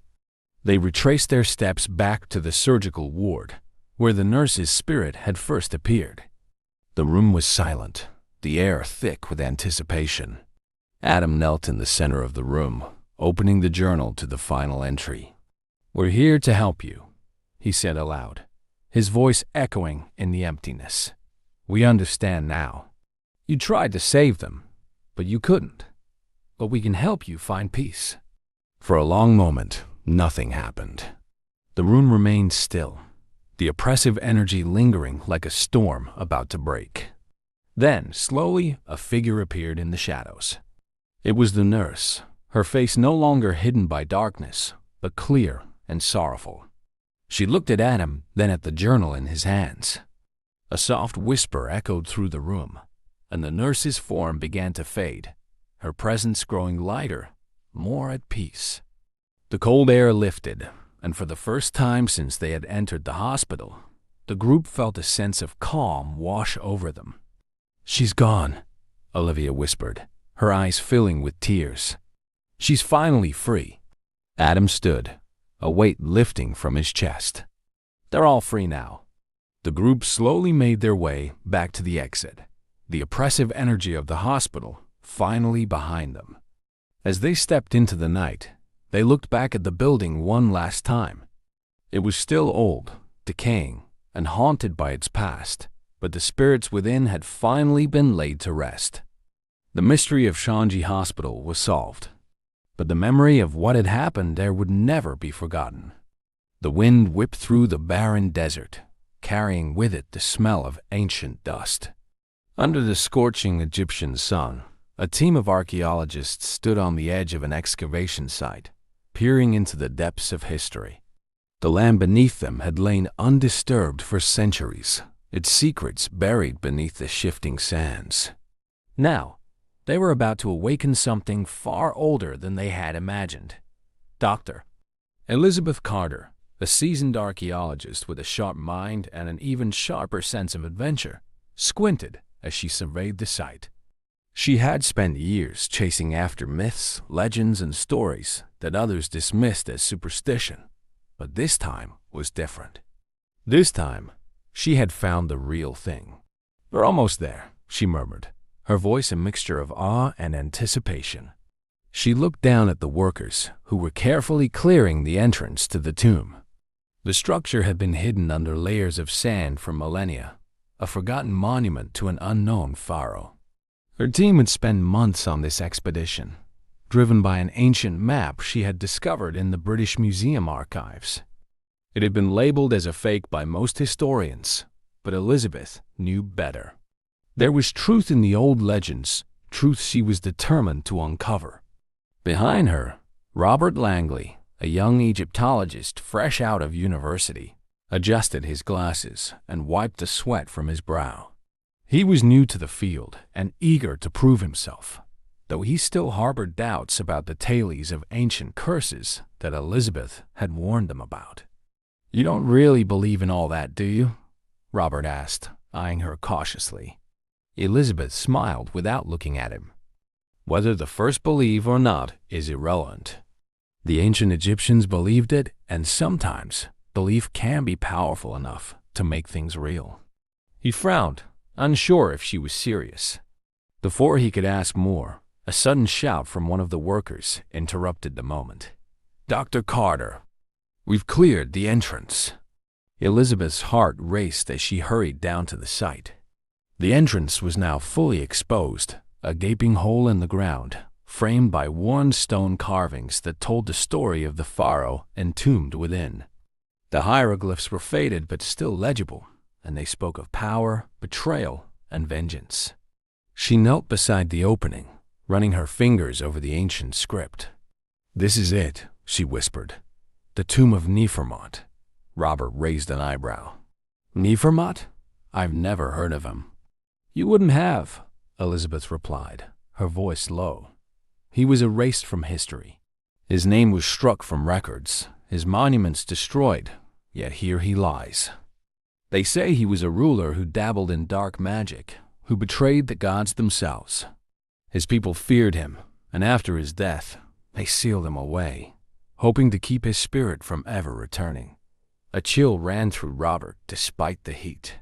He had studied the history of Egypt, but this story was new to him. "So, why open the tomb now?" Elizabeth stood up, her eyes gleaming with excitement. "Because the world deserves to know the truth. And because, what if the curse is real? Imagine the discoveries we could make, The team worked quickly to set up ropes and lights around the entrance, preparing for the descent. As the sun began to set, casting long shadows across the sand, Elizabeth felt a growing sense of unease. She couldn't shake the feeling that something was watching them from the depths of the tomb. By nightfall, the team was ready. Elizabeth, Robert, and a few others descended into the darkness below, their flashlights cutting through the thick air. The tomb's interior was surprisingly well preserved, the walls adorned with intricate carvings and symbols of protection. But there was something else to a sense of hostility that seemed to hang in the air, as if the very stone resented their presence. As they ventured deeper, they came across a sealed door covered in more hieroglyphs.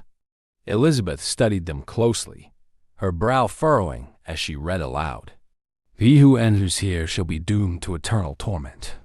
The wrath of the gods will follow them in this life and the next." Robert swallowed hard, his mouth dry. "Maybe we should turn back. Just in case." Elizabeth shook her head. "We've come too far."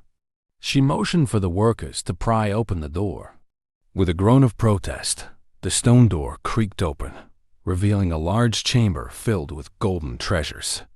Statues of gods and goddesses stood guard over the room, and in the center, raised on a platform, was the sarcophagus of Nefermot. It was an imposing sight, carved from black stone and inlaid with shimmering gems. "This is incredible," Robert whispered, his eyes wide with awe. "We're the first people to see this in thousands of years." Elizabeth nodded, though her attention was focused on the sarcophagus. It was beautiful, but there was something unsettling about it, something that tugged at the back of her mind. She stepped closer, tracing the outline of the lid with her fingers. As she did, a low rumble echoed through the chamber, causing dust to fall from the ceiling. The team froze, their flashlights flickering. "What was that?" one of the workers asked, his voice trembling. Elizabeth turned slowly, her expression unreadable. "I don't know," she said quietly, "but we should be careful." The rest of the night passed in a blur as the team documented their findings and prepared to return to the surface. But as they packed up, Elizabeth couldn't shake the feeling that they had disturbed something far more dangerous than just a tomb. The carvings on the walls seemed to shift in the flickering light, and for a brief moment, she thought she saw a shadow move where no one stood. She shook her head, dismissing it as exhaustion. But deep down, she knew better.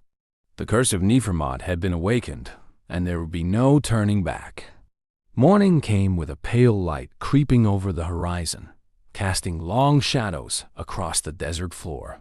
The team of archaeologists, now fully awake after the previous night's discovery, gathered near the entrance of the tomb. The anticipation was electric. What they had uncovered was beyond their wildest dreams, an ancient pharaoh, lost to history, surrounded by treasures that had never seen the light of day for thousands of years. Dr. Elizabeth Carter stood at the edge of the excavation, sipping her coffee and surveying the site. The excitement from last night hadn't faded, but something else gnawed at her now, something darker. She couldn't shake the strange feeling from the tomb, as though they had stirred a presence that wasn't meant to be disturbed. Robert Langley, still buzzing from the discovery, walked up beside her. "Do you think we should open the sarcophagus today?" he asked, his voice brimming with excitement. Elizabeth looked over at him, her expression cautious. "We need to be careful, Robert. This isn't just any tomb. The pharaoh's legacy is already proving to be more complicated than we anticipated." He raised an eyebrow. "You're not starting to believe in the curse, are you?"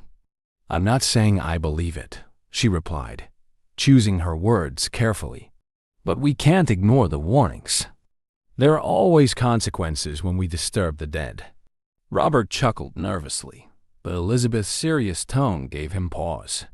Before he could respond, one of the workers waved them over to the tomb entrance. "We've cleared the last passage," the worker said. "We're ready to go deeper." Elizabeth nodded, her stomach knotting with a mixture of dread and excitement.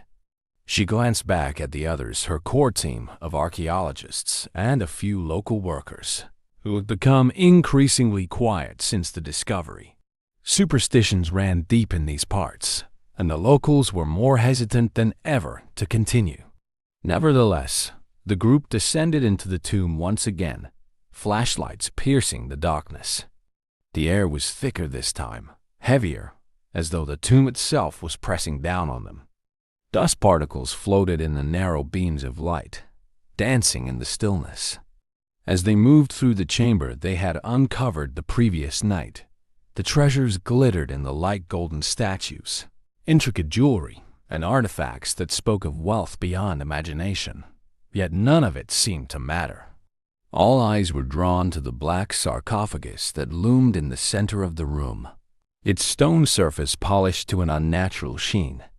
Elizabeth approached it cautiously, her heart pounding in her chest.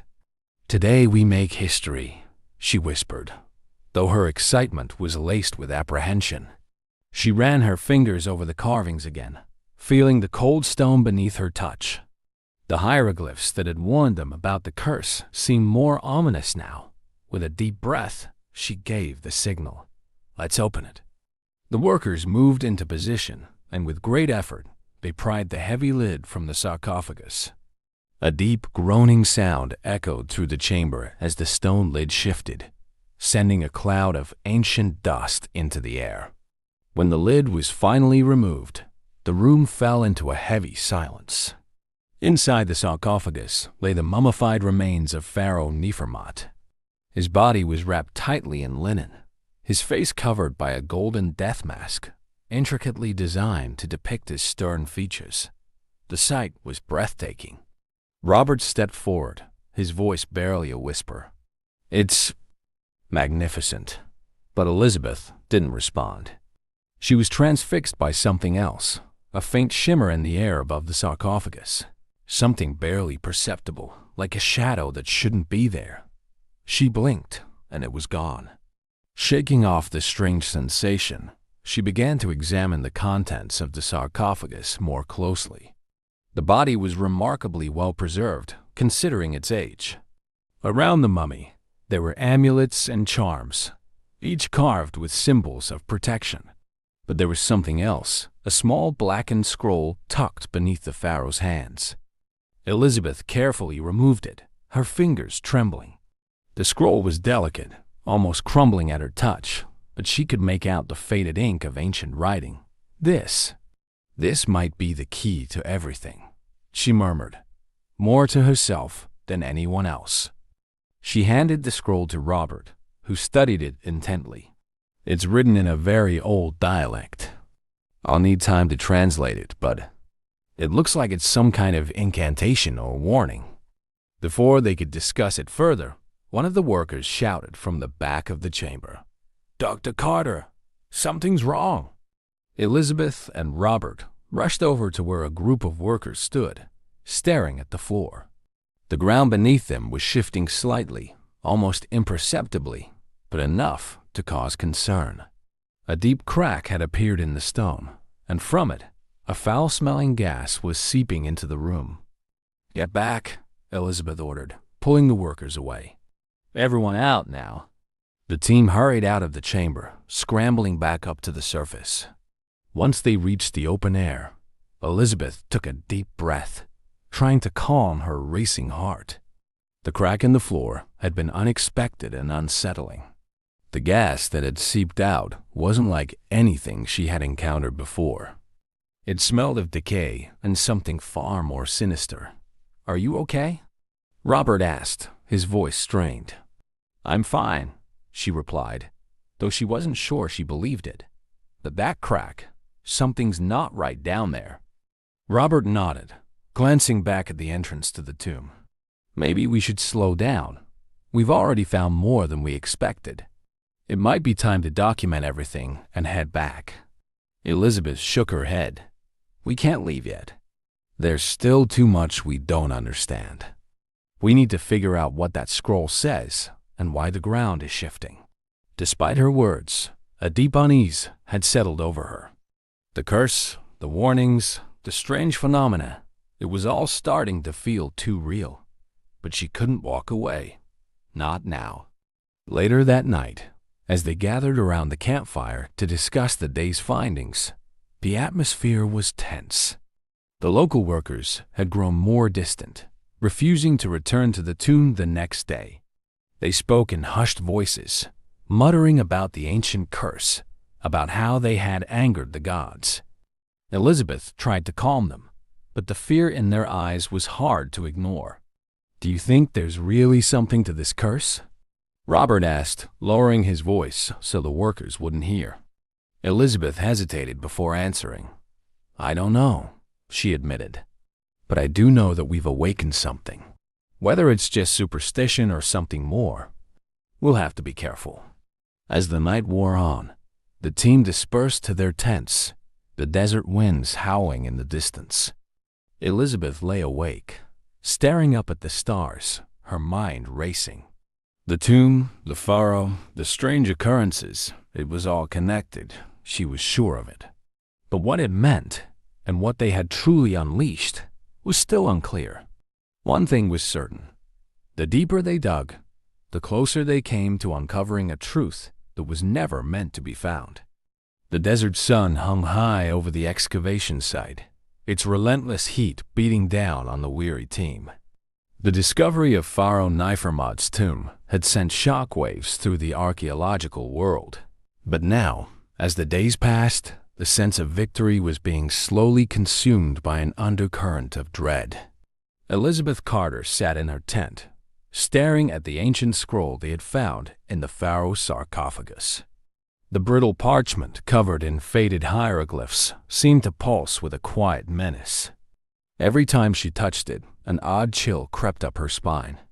She had tried to focus on the task at hand, translating the cryptic symbols, but her mind was scattered, distracted by the growing unease among her team. Robert Glanley was bent over a makeshift desk nearby, scribbling notes furiously in his journal. He had been working non-stop, determined to make sense of the scroll and its warnings. His face was drawn and pale, his eyes darkened with exhaustion. The previous night, after the strange gas leak in the tomb, neither of them had been able to sleep properly. "The more I translate, the more disturbing it gets," Robert muttered, barely looking up. "It's not just a curse, Elizabeth. It's a promise of vengeance." Nefermot believed that anyone who disturbed his tomb would suffer not just in life, but in death. Elizabeth frowned, leaning over to glance at his notes. "What kind of vengeance? Are we talking about just bad luck or something more intentional?" Robert hesitated, choosing his words carefully. "From what I've deciphered, the pharaoh believed that his spirit, his Ka, would linger to punish trespassers. He used rituals, dark ones, to bind his soul to the tomb. The scroll refers to it as a shadow of eternal wrath." Elizabeth shuddered. The term was chilling. She had always approached archaeology with a healthy dose of skepticism, but this felt different. The incidents over the past few days, the crack in the tomb floor, the strange gas, the ominous shifting shadows were beginning to feel less like coincidence and more like something deliberate. As if on cue, a sudden crash came from outside the tent, followed by the sound of raised voices. Elizabeth and Robert bolted to their feet, rushing out to see what was happening. Several workers were gathered near one of the tents, staring at something in shock. "What happened?" Elizabeth called out, pushing her way through the crowd. One of the workers, his face pale with fear, pointed to the ground.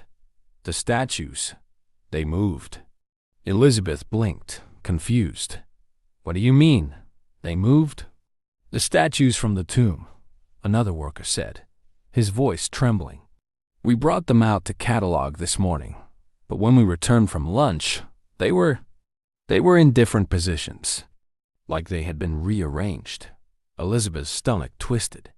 She glanced over at the line of statues, ancient Egyptian gods and goddesses, carved in gold and stone. At first glance, they seemed perfectly ordinary.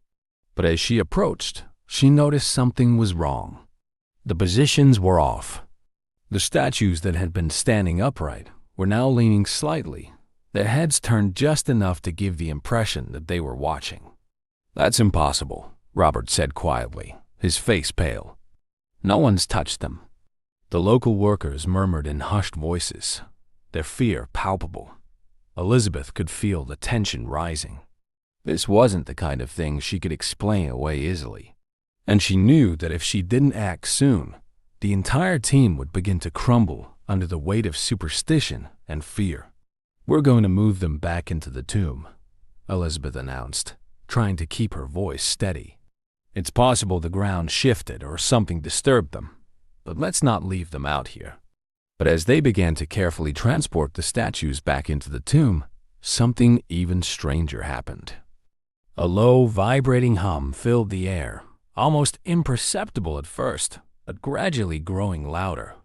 Elizabeth froze, her hands gripping the base of one of the statues. The sound seemed to come from beneath the ground, like a pulse of energy resonating through the earth. "What is that?" Robert asked, his eyes wide with alarm. Elizabeth didn't have an answer. The humming grew louder until it was nearly deafening. The ground beneath their feet began to tremble. Panic set in as the workers dropped what they were carrying and backed away from the tomb entrance. Suddenly, with a sound like cracking thunder, the ground split open. A deep fissure snaked its way across the excavation site, sending clouds of dust billowing into the air. Elizabeth and Robert stumbled back, shielding their faces from the debris. When the dust settled, they stared in disbelief at what lay before them.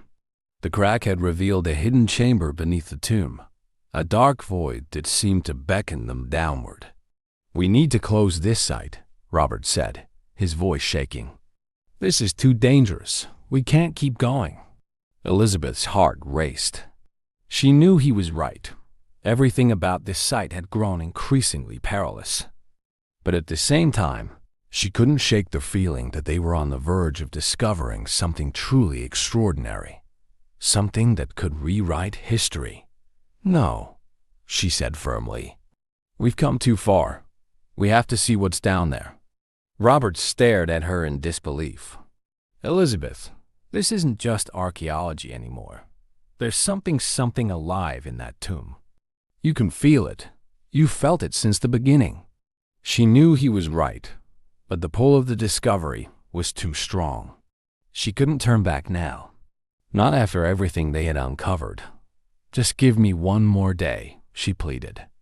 "We'll investigate the chamber, and if things get worse, we'll leave. I promise." Robert hesitated, then nodded reluctantly. "One more day.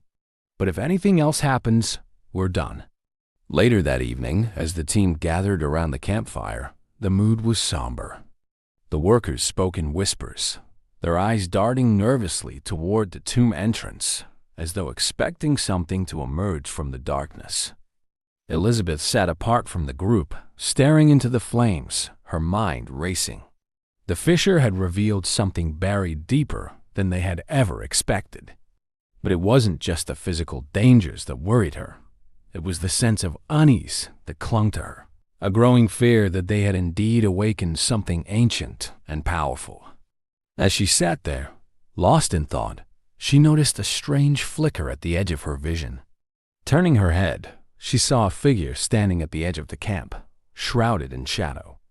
For a brief moment, she thought it was one of the workers, but something about the figure was wrong. It didn't move. It didn't speak. It just stood there, watching. Elizabeth's heart pounded in her chest. She blinked, and the figure was gone. She stood up abruptly, scanning the perimeter of the camp, but there was nothing. Just the flickering shadows cast by the fire. Her hands shook as she sat back down, trying to convince herself that it was just her imagination. But deep down, she knew that wasn't true. The curse was real, and it was watching them. The next morning, the team prepared to descend into the newly revealed chamber.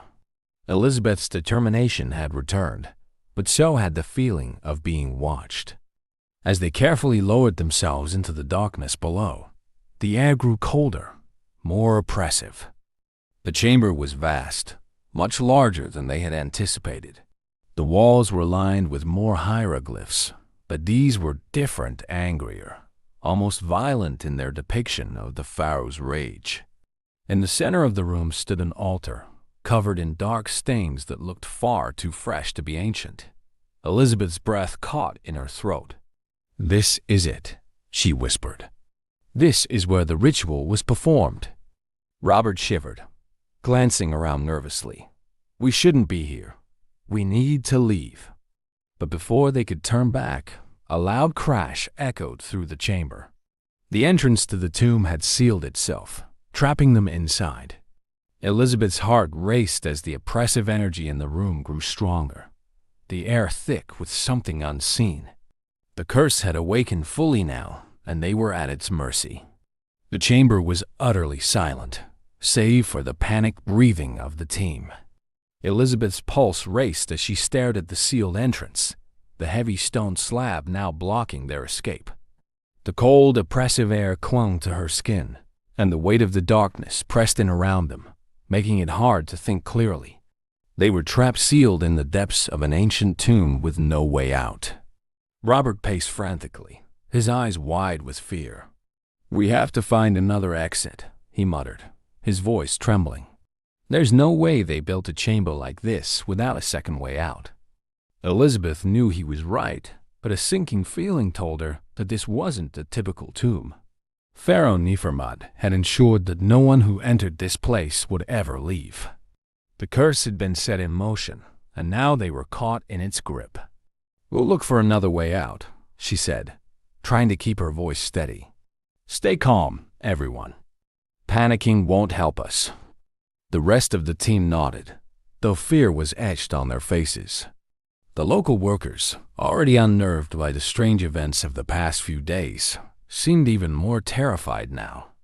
Their whispered prayers to the gods echoed faintly through the chamber, but even those seemed hopeless against the ancient forces at play. Elizabeth turned her attention to the walls of the chamber. The hieroglyphs were different here, more violent, as though the pharaoh's rage had been carved into the very stone. The images showed scenes of judgment and punishment, with figures bound in chains, their faces twisted in agony. She shuddered, wondering if this was a warning of what awaited them. Robert approached her, holding the scroll they had found in the sarcophagus. "We need to figure out what this says. It might hold the key to getting us out of here." Elizabeth nodded, her eyes flickering over the faded text. "What have you been able to translate so far?" Robert squinted at the scroll, his hands trembling as he carefully unfolded it. "It's a ritual of some kind, an invocation to the pharaoh's spirit. But it's also a trap. This entire chamber was designed to lure intruders in. The scroll speaks of the closing of the gates, which must refer to the entrance sealing behind us." Elizabeth's heart sank. "So, we trigger it by coming here," Robert nodded grimly. "And now the pharaoh's spirit is bound to this place, waiting to exact his revenge." As they spoke, a strange, low rumbling sound echoed through the chamber. The ground beneath their feet trembled, and the air grew colder still. Elizabeth's breath caught in her throat as she glanced around, trying to pinpoint the source of the disturbance. But there was nothing, just the flickering shadows cast by their flashlights. Then, from the far side of the chamber, came a voice. Soft at first, barely more than a whisper, but growing louder with each passing moment.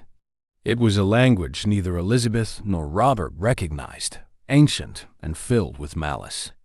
The voice seemed to come from everywhere and nowhere at once, filling the room with a terrible presence. One of the workers cried out in fear, backing away from the center of the room. "It's him, the pharaoh. He's here." Elizabeth felt her stomach drop. The workers weren't wrong. There was something in the chamber with them, something that had been waiting for centuries to be awakened. The voice grew louder, more insistent, as though it was commanding them to kneel before it. The walls seemed to pulse with an eerie light, casting strange shadows that danced like phantoms. Elizabeth could feel the pressure mounting in the room, as though the very air was charged with unseen energy. "We need to move," she said, her voice barely above a whisper. "We can't stay here." The group began to move slowly, cautiously, as they searched for another exit. Elizabeth kept her flashlight trained on the walls, looking for any sign of a hidden passage or a clue that might lead them out. But every step they took seemed to pull them deeper into the heart of the tomb's curse. As they neared the back of the chamber, the flickering light from their flashlights revealed something new, an altar, raised on a stone platform, covered in the same dark stains they had seen earlier. The sight sent a chill through Elizabeth. It was here, she realized, that the pharaoh's ritual had been performed. This was the place where Nefermot had bound his spirit, ensuring that his curse would last for eternity. Robert approached the altar cautiously, his eyes scanning the carvings that lined its surface. "This is the focal point of the ritual," he muttered, more to himself than anyone else. "If we can reverse it somehow, maybe we can break the curse." Elizabeth didn't know whether to feel hopeful or terrified. She wanted to believe that there was a way to undo what they had triggered, but everything about this place felt wrong, as though they were walking in the footsteps of those who had been trapped before them and failed. Before they could discuss further, the ground shook violently, knocking several members of the team off their feet. The rumbling was louder now, a deep, resonant sound that seemed to come from the very core of the earth. Elizabeth scrambled to her feet, her heart pounding in her chest. The pharaoh's wrath was building, and time was running out. Suddenly, a deafening crack split the air, and a massive fissure opened in the floor, right beneath the altar. The team jumped back as the ground crumbled away, revealing a yawning abyss that seemed to stretch down into the endless darkness. A foul, acrid stench wafted up from the pit, making Elizabeth gag. It smelled of decay, of death, of something far older than the tomb itself. Robert grabbed Elizabeth's arm, his face pale with fear. "We need to leave. Now." Elizabeth didn't argue. The pharaoh's spirit was rising, and whatever lay beneath the tomb was far worse than anything they had anticipated. The team scrambled back toward the walls of the chamber, desperately searching for a way out. But then, the shadows began to move again. Elizabeth froze, her eyes widening in horror as the dark shapes along the walls seemed to detach themselves, swirling through the air like smoke.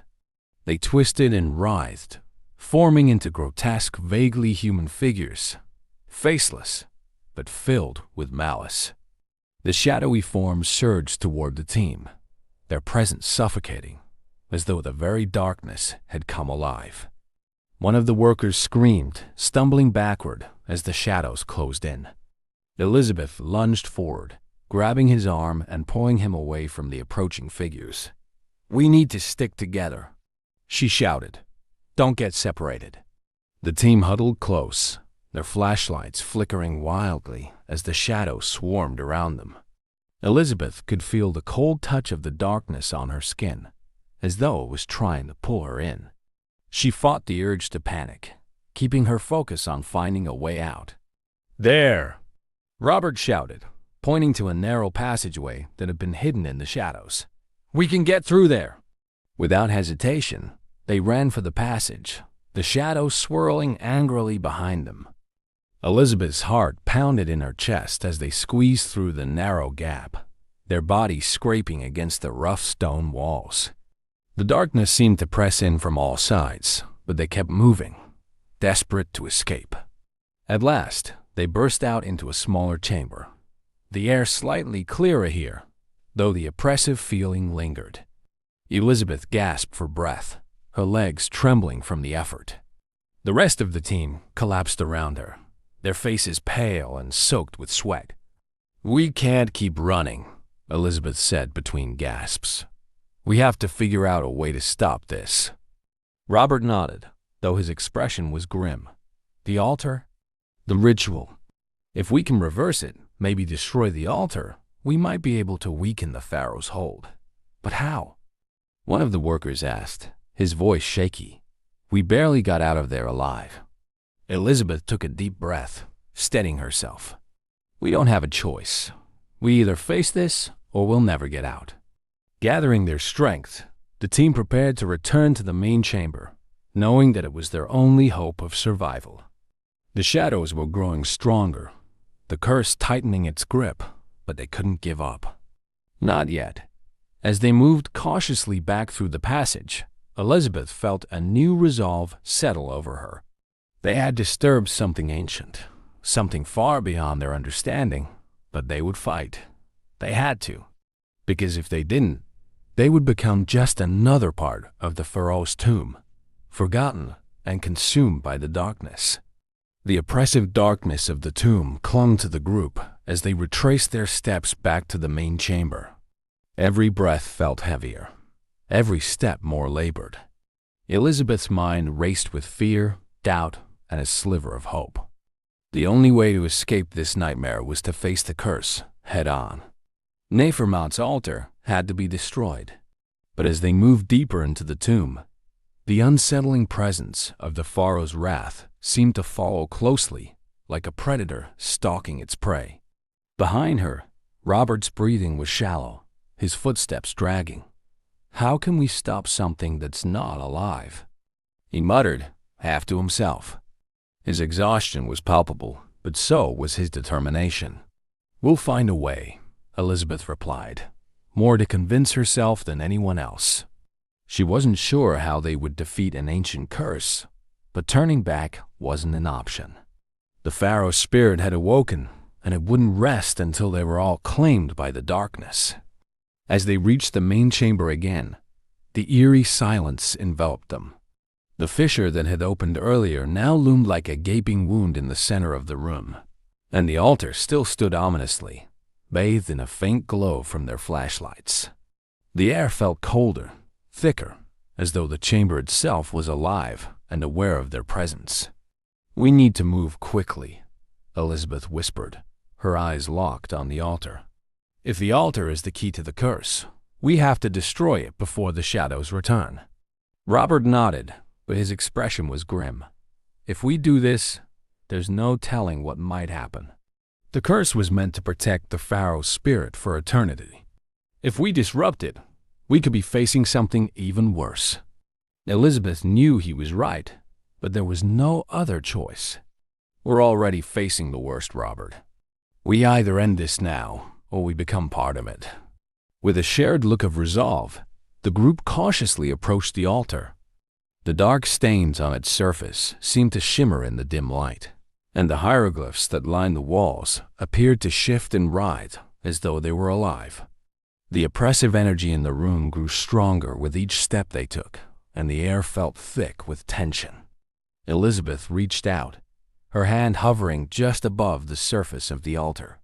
The closer she got, the colder the air became, until it felt like her skin was freezing. She hesitated, her mind racing.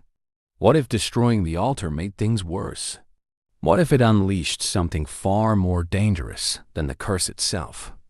Before she could pull away, a loud crash echoed through the chamber. The shadows that had been swirling at the edges of their vision suddenly surged forward, forming a dark, menacing cloud that filled the room. The temperature plummeted, and the oppressive feeling intensified, pressing down on them like an invisible weight. "It's the pharaoh," one of the workers cried, backing away in terror. "He's coming for us." Elizabeth's heart pounded in her chest as the swirling shadows coalesced into a shape tall, humanoid, but twisted and grotesque. The figure seemed to be made of darkness itself, its form constantly shifting and writhing like smoke.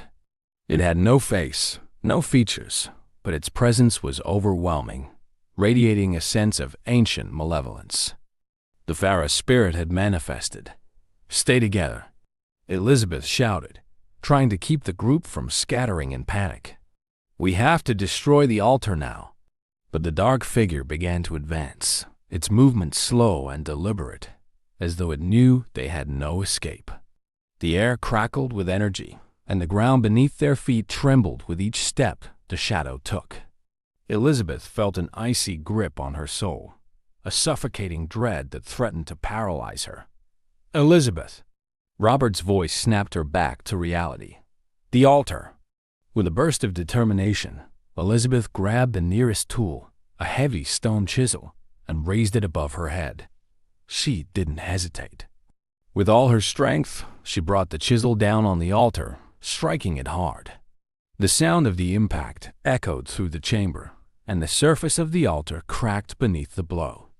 The shadowy figure let out a deep, guttural sound, a mix of anger and pain, as the energy in the room intensified.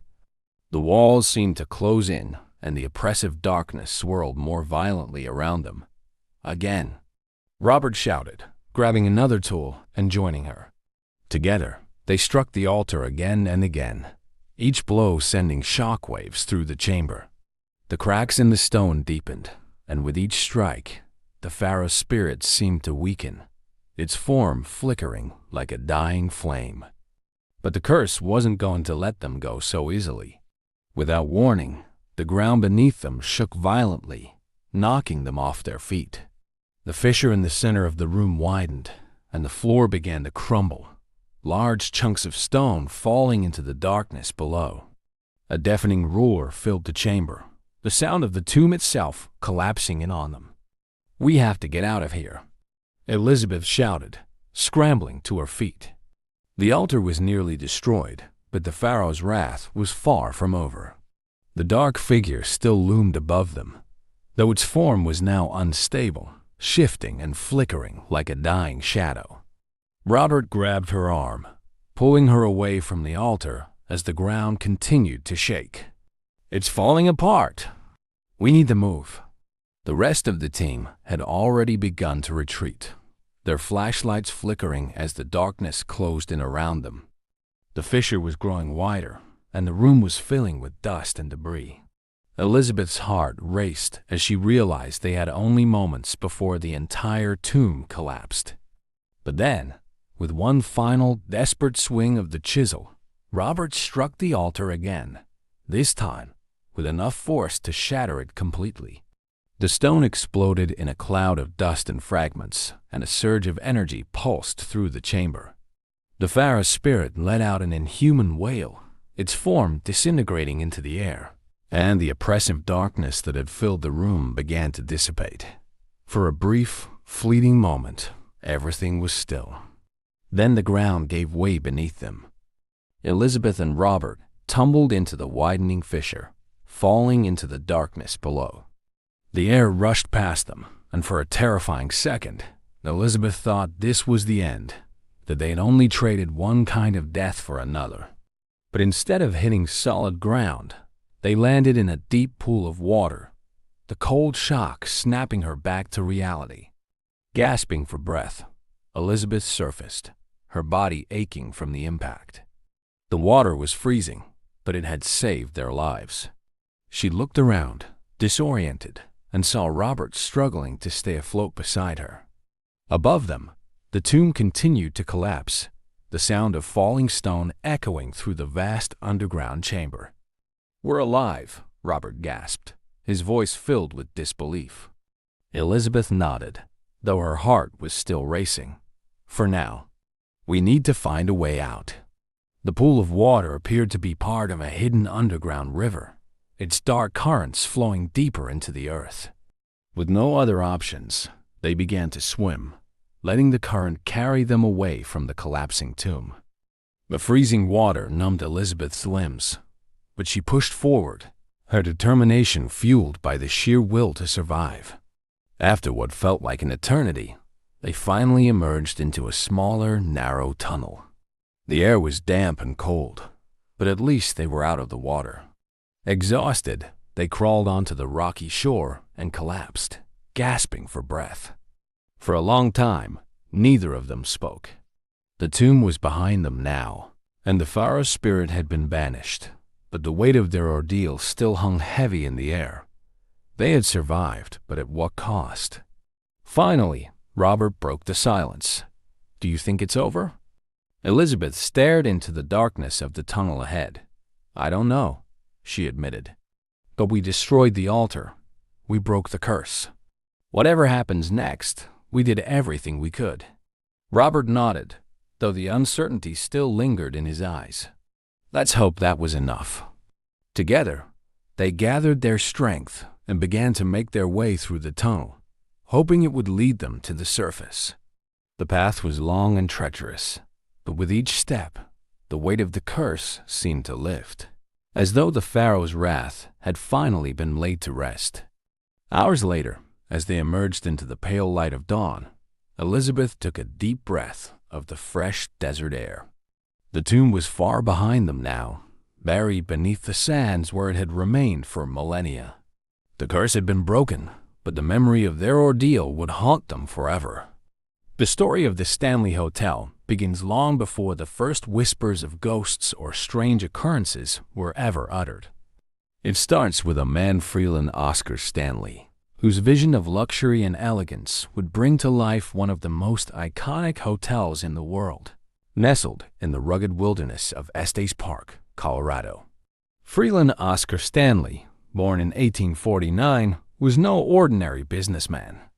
Alongside his twin brother, Francis Edgar Stanley, he had already built a legacy, having invented the Stanley Steamer, a steam-powered automobile that brought them both wealth and fame.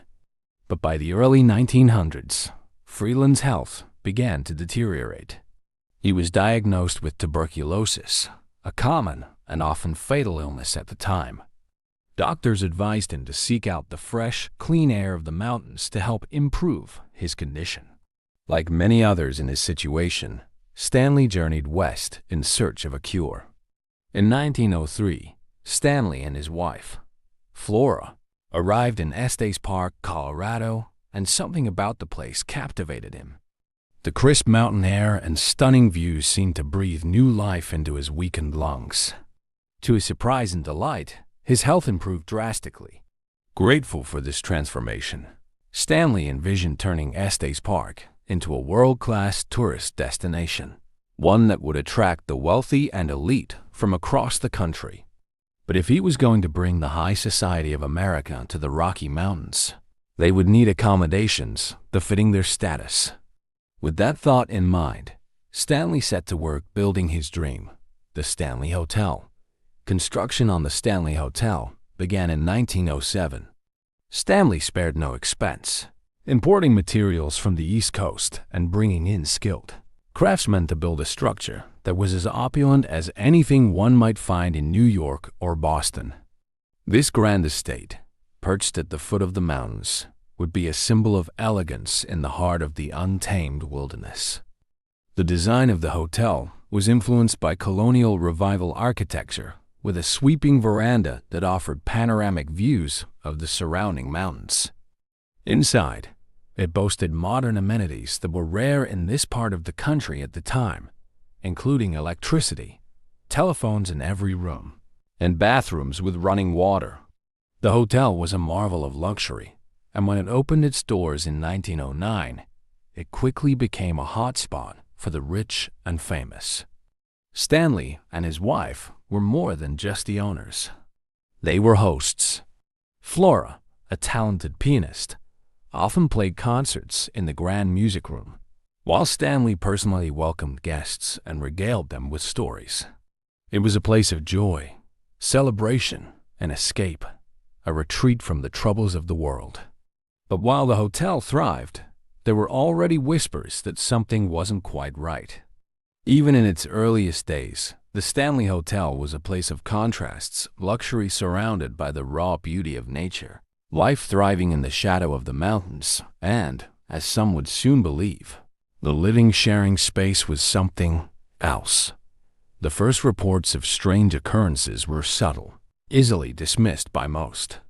Guests would mention feeling uneasy in certain areas of the hotel, a chill in the air despite the warmth of the fireplaces, or the sensation of being watched when no one was there. These early stories were easy to brush aside. Old buildings creak, the wind whistles through the mountains, and people's imaginations run wild in unfamiliar places. At first, these small, unsettling moments were nothing more than the occasional whisper among guests and staff.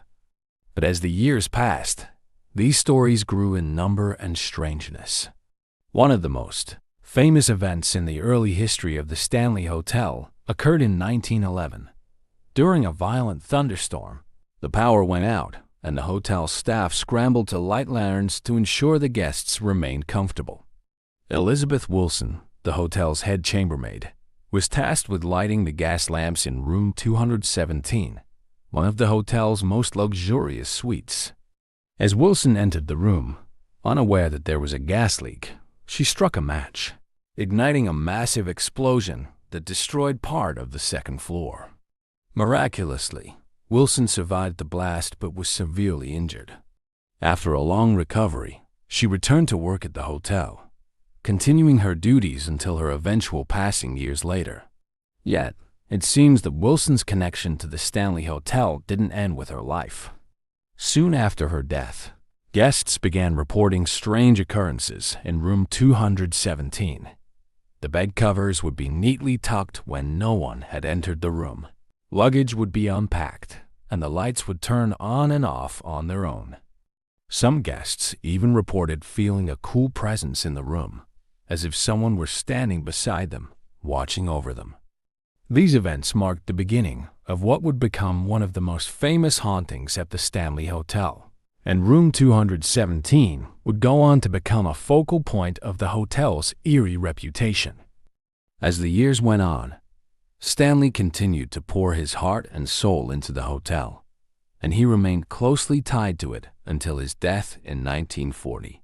But even death, it seems, couldn't keep him away. Guests and staff alike have reported seeing an elderly man resembling F.O. Stanley wandering the halls of the hotel, his figure often spotted in the lobby or near the hotel's bar. It's said that he still checks in on the place, ensuring that it runs smoothly as it did in life. Whether these sightings are the result of active imaginations or something more, the stories have persisted for decades. By the 1920s and 1930s, the Stanley Hotel had firmly established itself as a destination for those seeking the grandeur of the mountains without sacrificing comfort. Yet, alongside its reputation for elegance, it had begun to cultivate a darker mystique. Even in these early days, guests spoke of the strange energy that lingered in the hotel. Some reported hearing faint music playing from the ballroom late at night, despite the room being empty. Others claimed to see fleeting shadows moving through the hallways or the sound of footsteps echoing down the corridors when no one was there. But for all these oddities, the hotel continued to thrive. People came for the beauty of the mountains, the comfort of the hotel, and the stories that seemed to come to life within its walls. Whether they believed in the hauntings or not, the Stanley Hotel offered something that no other place could, an experience that lingered long after you left. And so, the seeds of the Stanley Hotel's haunted legacy were planted, growing alongside its reputation as a destination for the rich and famous. As the years passed, the reputation of the Stanley Hotel grew, not only as a luxurious mountain retreat, but also as a place where the past seemed to linger in unsettling ways. The early whispers of strange sensations and eerie feelings soon gave way to more concrete accounts, stories of ghostly encounters that couldn't be easily explained. And as with all great tales, the more these stories spread, the more they grew. By the mid-20th century, the hotel had become known not just for its elegance, but for the ghosts that seemed to walk its halls. Of all the ghostly tales that surround the Stanley Hotel, none is as famous as that of room 217, the explosion that had rocked the room in 1911, injuring chambermaid Elizabeth Wilson, had left a mark that many believe persisted long after the physical damage was repaired. Elizabeth Wilson was a dedicated employee, and after her recovery from the explosion, she returned to the hotel to continue her work. But as the years went on, it seemed that her attachment to the Stanley was stronger than anyone had realized. After her passing, guests staying in room 217 began to experience odd, unexplained phenomena, things that could no longer be written off as tricks of the imagination. Visitors who stayed in the room reported feeling an unusual presence, as though someone was watching over them. It wasn't a menacing feeling, but rather a maternal, almost protective energy. Guests would wake to find their suitcases mysteriously unpacked, their clothes neatly folded, or the bed covers smoothed and tucked as if an invisible hand had been at work. Some reported waking in the middle of the night to see a woman standing at the foot of their bed, only for her to vanish as soon as they blinked. Others spoke of lights flickering on and off or hearing faint, disembodied footsteps echoing in the room when no one was around. Though unsettling, these encounters rarely felt threatening. Many who stayed in room 217 believed that the spirit of Elizabeth Wilson remained in the hotel, still dutifully tending to the needs of the guests, ensuring that their stay was as comfortable as possible, just as she had done in life. This room quickly became one of the hotel's most requested accommodations, attracting thrill seekers and ghost enthusiasts alike. For those brave enough to spend a night in room 217, the hope of encountering Elizabeth's lingering spirit was as much a draw as the luxurious surroundings. But room 217 wasn't the only place where strange things happened. In fact, the entire hotel seemed to be filled with the remnants of its past. Longtime employees and guests alike began to report a wide variety of unexplained events, turning the Stanley into a hotspot for those fascinated by the paranormal. The Grand Ballroom, once the site of many lavish parties and gatherings, became a focal point for ghostly activity. Late at night, when the ballroom was dark and empty, people claimed to hear faint music playing, as if an invisible orchestra were performing for an audience that had long since departed. Staff would hear laughter and the clinking of glasses, though no one could be seen in the room. In the hallways, guests reported hearing children's laughter and the sound of little footsteps running, though no children were staying at the hotel. This wasn't the only time ghostly children made their presence known. Visitors to the Stanley often reported seeing shadowy figures of young boys or girls darting around corners, only to disappear when approached. One of the most notable spirits said to haunt the halls of the Stanley Hotel is that of a man dressed in formal wear, often seen lingering near the hotel's bar. This figure, described as tall and distinguished, is believed to be none other than F.O. Stanley himself. Guests who've encountered him say that he offers them a nod of approval, as though still taking pride in the hotel he built, before vanishing into thin air. The presence of these spirits wasn't restricted to just the famous rooms or public spaces. Many guests reported feeling cold spots in the halls, or the sensation of being watched when they were alone. Doors would open and close by themselves, lights would flicker, and objects would sometimes move of their own accord. Even the hotel staff, many of whom had worked there for decades, couldn't deny that something unexplainable seemed to be happening. Among the many ghost stories told about the Stanley Hotel, one of the most persistent revolves around the fourth floor. In the early days of the hotel, the fourth floor was where female employees, children, and nannies would stay. It was said to have been the site of many sleepless nights as children would run up and down the halls, playing games and laughing. Now, the laughter of those long-gone children is said to echo through the halls once more. Guests who stay on the fourth floor often report hearing the sounds of children giggling, playing, and sometimes even crying late at night, though no children are present. The sound of small feet running along the floorboards has been heard by many, and some guests have even claimed to see the apparitions of young children darting through the shadows. But the children aren't the only ones said to haunt the fourth floor. Some guests have reported waking up in the middle of the night to find themselves tucked in bed so tightly that they could hardly move, as if someone had come to check on them while they slept. This odd and unsettling experience, though seemingly harmless, has been reported frequently enough to become a hallmark of a stay on the fourth floor. It's also not uncommon for guests to hear the faint sound of an old-fashioned elevator in use, even when the elevator itself is completely still. The creaking of doors and the rattling of chains add to the eerie atmosphere, as though the ghosts of the hotel's past are still going about their daily routines. One particularly eerie tale that has emerged from the Stanley Hotel involves an unseen entity that seems to enjoy watching the living go about their day. Guests have reported feeling an overwhelming sensation of being watched, especially when alone in their rooms or walking through the quieter parts of the hotel. One chilling story comes from a guest who stayed in one of the hotel's more remote rooms. As they lay in bed one night, they had the distinct feeling that someone or something was watching them from the corner of the room. At first, they dismissed it as their imagination playing tricks, but the feeling grew stronger, so much so that they couldn't shake the sensation of eyes upon them. When they finally worked up the courage to turn on the light and look, there was, of course, no one there. But the sensation of being watched lingered for the rest of the night, preventing them from sleeping.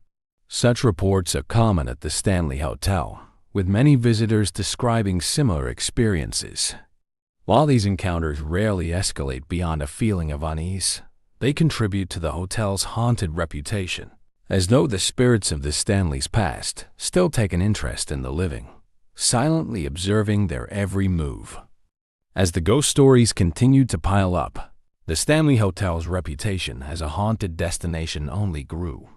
Although Stanley himself had passed away in 1940, but his legacy and, according to some, his presence remained strong. His vision of the Stanley as a luxurious getaway in the heart of the mountains had been realized, but now it was something more.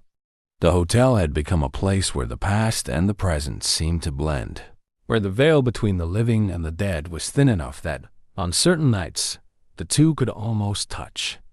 By the 1960s, the Stanley Hotel had gained a reputation as one of the most haunted places in the United States, drawing curious visitors eager to catch a glimpse of the otherworldly.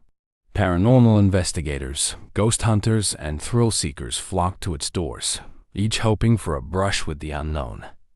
Little did they know, the real transformation of the Stanley Hotel's haunted reputation was still yet to come. By the 1970s, the Stanley Hotel had already established a strong reputation for being haunted. Stories of ghostly encounters and unexplained occurrences were a part of the hotel's mystique, attracting curious visitors eager to experience its strange atmosphere firsthand. However, it wasn't until a particular guest arrived in 1974 that the hotel's reputation would be cemented on the world stage. This guest was none other than Stephen King, a man whose encounter with the hotel would inspire one of the most iconic horror novels of all time, The Shining. In late 1974, Stephen King and his wife Tabitha were living in Boulder, Colorado, while King worked on a novel that wasn't progressing the way he had hoped.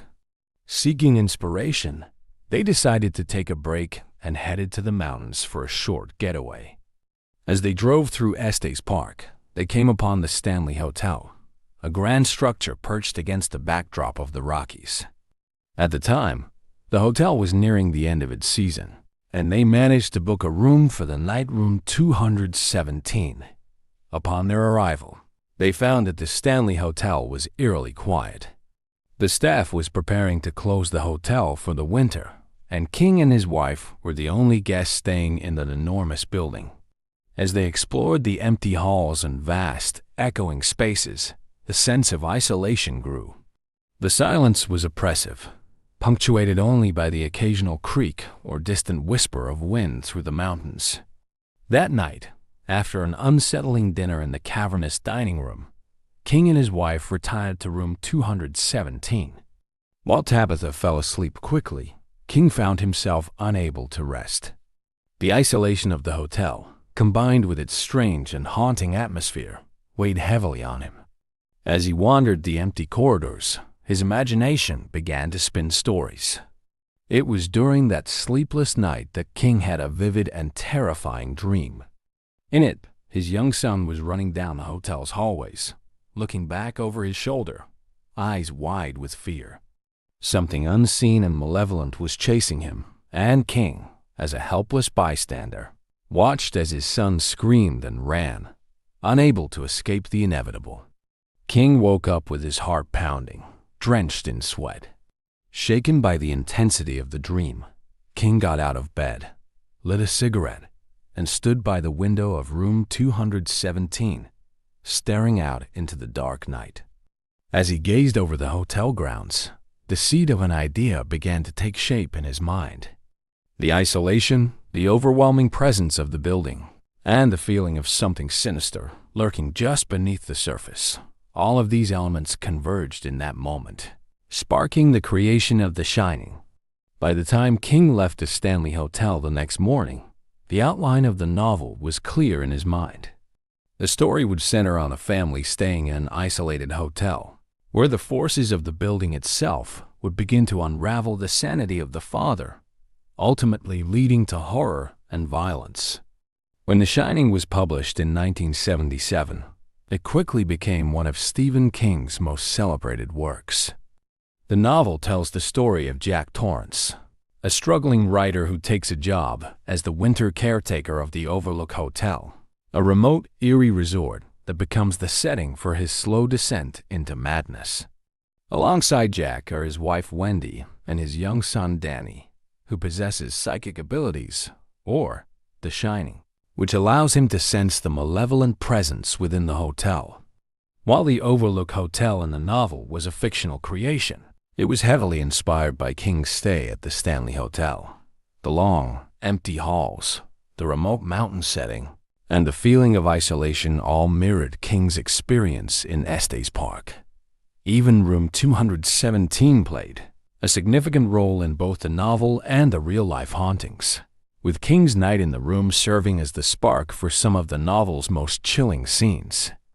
The Shining was an instant success, cementing King's reputation as one of the greatest horror writers of his generation. But more importantly for the Stanley Hotel, the book brought with it an avalanche of attention. Readers flocked to Estes Park, eager to see the hotel that had inspired the terrifying Overlook. The 1980 film adaptation of The Shining, directed by Stanley Kubrick and starring Jack Nicholson, further propelled the hotel into the public consciousness. Although the film was not shot at the Stanley Hotel, the connection to King's novel ensured that the real-life hotel became a mecca for fans of the story. Visitors wanted to experience firsthand the place that had given birth to one of horror's most iconic settings. As word of Stephen King's connection to the Stanley Hotel spread, the hotel's ghost stories began to evolve.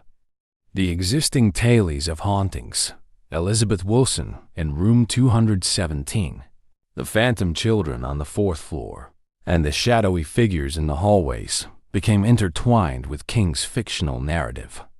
The line between fact and fiction blurred, and visitors to the hotel often couldn't tell where the real ghost stories ended and King's horror masterpiece began. For many, the Stanley Hotel and the Overlook Hotel became one and the same. Guests would arrive at the Stanley expecting to encounter the terrifying forces described in The Shining, and the hotel's existing reputation for being haunted only added fuel to the fire. The eerie, empty halls and strange occurrences that had been reported for decades took on a new, more sinister tone in the wake of King's novel. The hotel leaned into this new identity, hosting events and tours that capitalized on its connection to The Shining. The annual Halloween Ball, ghost tours, and paranormal-themed events all drew crowds of horror fans, eager to experience the place that had inspired such fear. Even today, the hotel's ghost tours are among its most popular attractions, with visitors hoping to catch a glimpse of the paranormal. With the rise of Stephen King's fame and the increased attention on the Stanley Hotel, it wasn't long before paranormal investigators began taking a serious interest in the building. Ghost hunters, psychics, and paranormal experts flocked to the hotel, hoping to document the ghostly activity that had become so closely tied to its identity. The Stanley became a frequent feature on paranormal television shows, where investigators would spend nights in the supposedly haunted rooms, using various tools and techniques to capture evidence of spirits, Some of these investigations yielded compelling results: strange shadows captured on camera, unexplained voices recorded on audio equipment, and sudden drops in temperature in areas known for paranormal activity.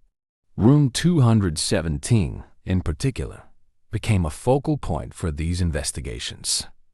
Many claimed to have captured the spirit of Elizabeth Wilson on film or audio, while others reported personal experiences of objects moving, doors opening on their own, or the sensation of being touched by an invisible presence. The ballroom and the fourth floor also proved to be hotspots for paranormal activity, with investigators reporting eerie music, footsteps, and the distinct feeling of being watched. Despite the scientific equipment used, many of these occurrences remained unexplained, only adding to the allure and mystery surrounding the Stanley Hotel. As more and more people began to flock to the Stanley Hotel, drawn in by the stories of hauntings and its connection to The Shining, the hotel's reputation as a haunted location solidified. For many visitors, the ghosts of the Stanley were as real as the building itself, a part of its identity as much as its grand architecture or stunning mountain views.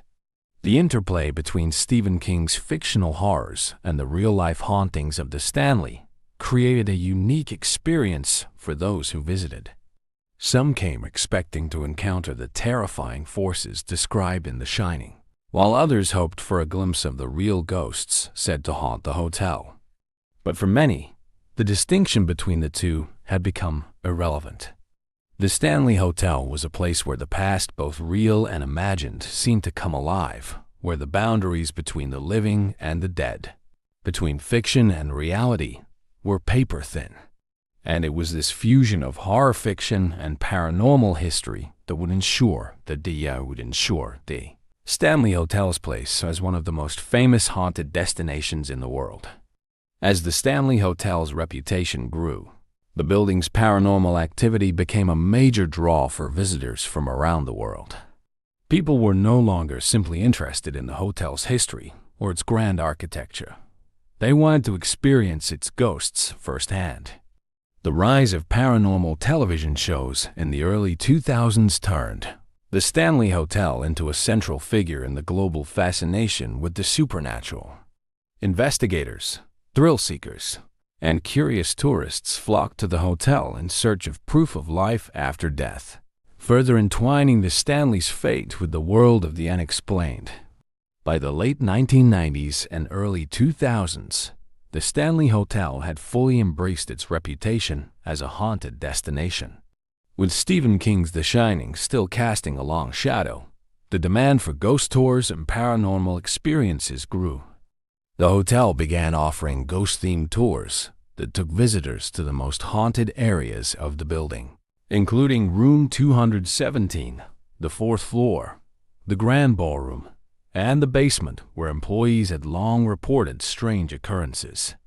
These tours were filled with stories of unexplained events, objects moving on their own, doors opening and closing without cause, and guests experiencing eerie sensations. For those willing to stay overnight, the allure of possibly encountering a spirit became the main attraction. Many visitors would bring their own recording devices, hoping to capture voices or strange sounds, while others would take photos in the hope of catching a glimpse of something supernatural. Some guests reported waking up in the middle of the night to the sound of disembodied voices or the sensation of someone or something sitting on the edge of their bed. Others claimed to have seen full-bodied apparitions, including the ghostly figure of a woman in old-fashioned attire gliding silently through the halls, or children's laughter echoing faintly down the corridors. These experiences were rarely malicious, but they left a lasting impression on those who encountered them. In 2006, the Stanley Hotel reached a new level of fame when it was featured on the popular paranormal investigation show Ghost Hunters. The show's team of investigators spent several nights in the hotel, using their advanced equipment to try and document paranormal activity. Their investigation focused on several key areas: the famously haunted Room 217, the ballroom, the tunnels beneath the hotel, and the fourth floor. which had long been associated with the sounds of children's laughter and footsteps. During the investigation, the ghost hunters team reported several compelling pieces of evidence. In one instance, they captured a mysterious female voice in an empty room, and in another, they recorded what appeared to be the sound of children playing in a hallway, despite the fact that no children were staying at the hotel at the time. In the ballroom, they documented sudden temperature drops and strange light anomalies, as if something unseen was moving through the space. One of the most talked about moments came when one of the team members felt as though they had been touched by an invisible hand while standing in the basement. Though the sensation was fleeting, it was powerful enough to convince the investigators that the hotel's reputation was more than just legend. The Ghost Hunters episode catapulted the Stanley Hotel into the mainstream, drawing in an entirely new audience of ghost enthusiasts and paranormal fans. For many, the evidence captured during the show's investigation confirmed what they had long suspected, that the Stanley Hotel was home to something otherworldly. With its rising status as a paranormal hotspot, the Stanley Hotel began to host a series of events that catered specifically to the paranormal community. These included ghost hunting conferences, where amateur and professional investigators could gather to discuss their experiences, share evidence, and participate in investigations of the hotel. These conferences, often held over several days, featured guest speakers, including well-known paranormal experts, authors, and even psychics who claimed to have communicated with the spirits of the hotel. Attendees would be given special access to the hotel's most haunted areas, allowing them to conduct their own investigations late into the night. The hotel also began to offer paranormal workshops, where participants could learn how to use ghost hunting equipment such as electromagnetic field (EMF) meters, thermal cameras, and voice recorders. These workshops allowed even casual visitors to experience the thrill of ghost hunting, adding a layer of excitement to their stay at the Stanley. In addition to conferences, the hotel hosted special events during Halloween, its busiest time of year.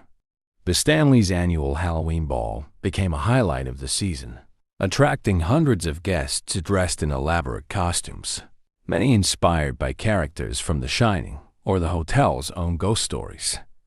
The event featured live music, performances, and of course, ghost tours that extended late into the night, giving guests the chance to celebrate in the midst of the hotel's supposed spirits.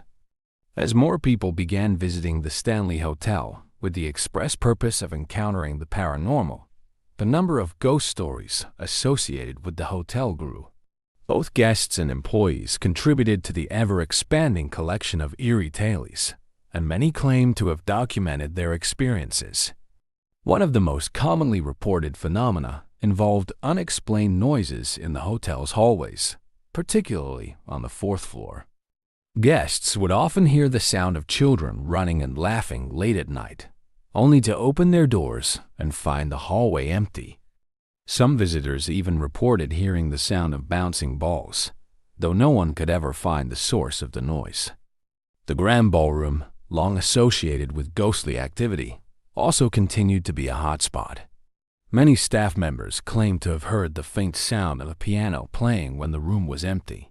One story told of a maintenance worker who had entered the ballroom to turn off the lights, only to find a lone figure standing at the far end of the room. The figure, dressed in formal attire from another era, reportedly stared at the worker before fading away into the shadows. Room 217, thanks to its association with both Stephen King and the ghost of Elizabeth Wilson, remained the most requested room in the hotel. Guests who stayed in the room reported a variety of strange experiences, from the sensation of being watched to the inexplicable movement of objects within the room. One guest recalled waking up in the middle of the night to find their suitcase neatly unpacked with their clothes folded and placed on the bed, even though they had left everything in disarray before falling asleep. The hotel's basement and tunnels, which had been used by staff in the early days to move around the hotel unnoticed, were another area of interest for paranormal investigators. Some claim to have heard the sound of footsteps following them through the narrow tunnels, while others reported feeling sudden cold drafts or hearing whispers that seemed to come from the walls themselves. One of the most enduring ghost stories associated with the Stanley Hotel is that of F.O. Stanley himself. Many guests and staff members have reported seeing the hotel's founder walking through the halls, often dressed in a suit and tie as he oversees the hotel he built. His ghost is most frequently seen near the bar, where he is said to stand and watch over the guests with a calm, dignified air. Unlike some of the other spirits said to haunt the hotel, F.O. Stanley's presence is often described as comforting rather than frightening. Guests who have encountered his spirit claim that they felt reassured, as though the hotel's founder was still taking pride in his creation and ensuring that it was running smoothly. One particularly famous account came from a group of tourists who were visiting the hotel as part of a ghost tour. As they passed by the bar, one of the women in the group spotted a man sitting at the bar, dressed in formal attire. She mentioned him to the tour guide, who turned to look only to find the bar completely empty. Though these sightings are rare, they contribute to the overall sense that the Stanley Hotel is a place where the past continues to linger, where the spirits of those who helped shape its history remain tied to the building, ensuring that their legacy endures. By the mid-2000s, the Stanley Hotel had solidified its place as one of the world's most famous haunted destinations.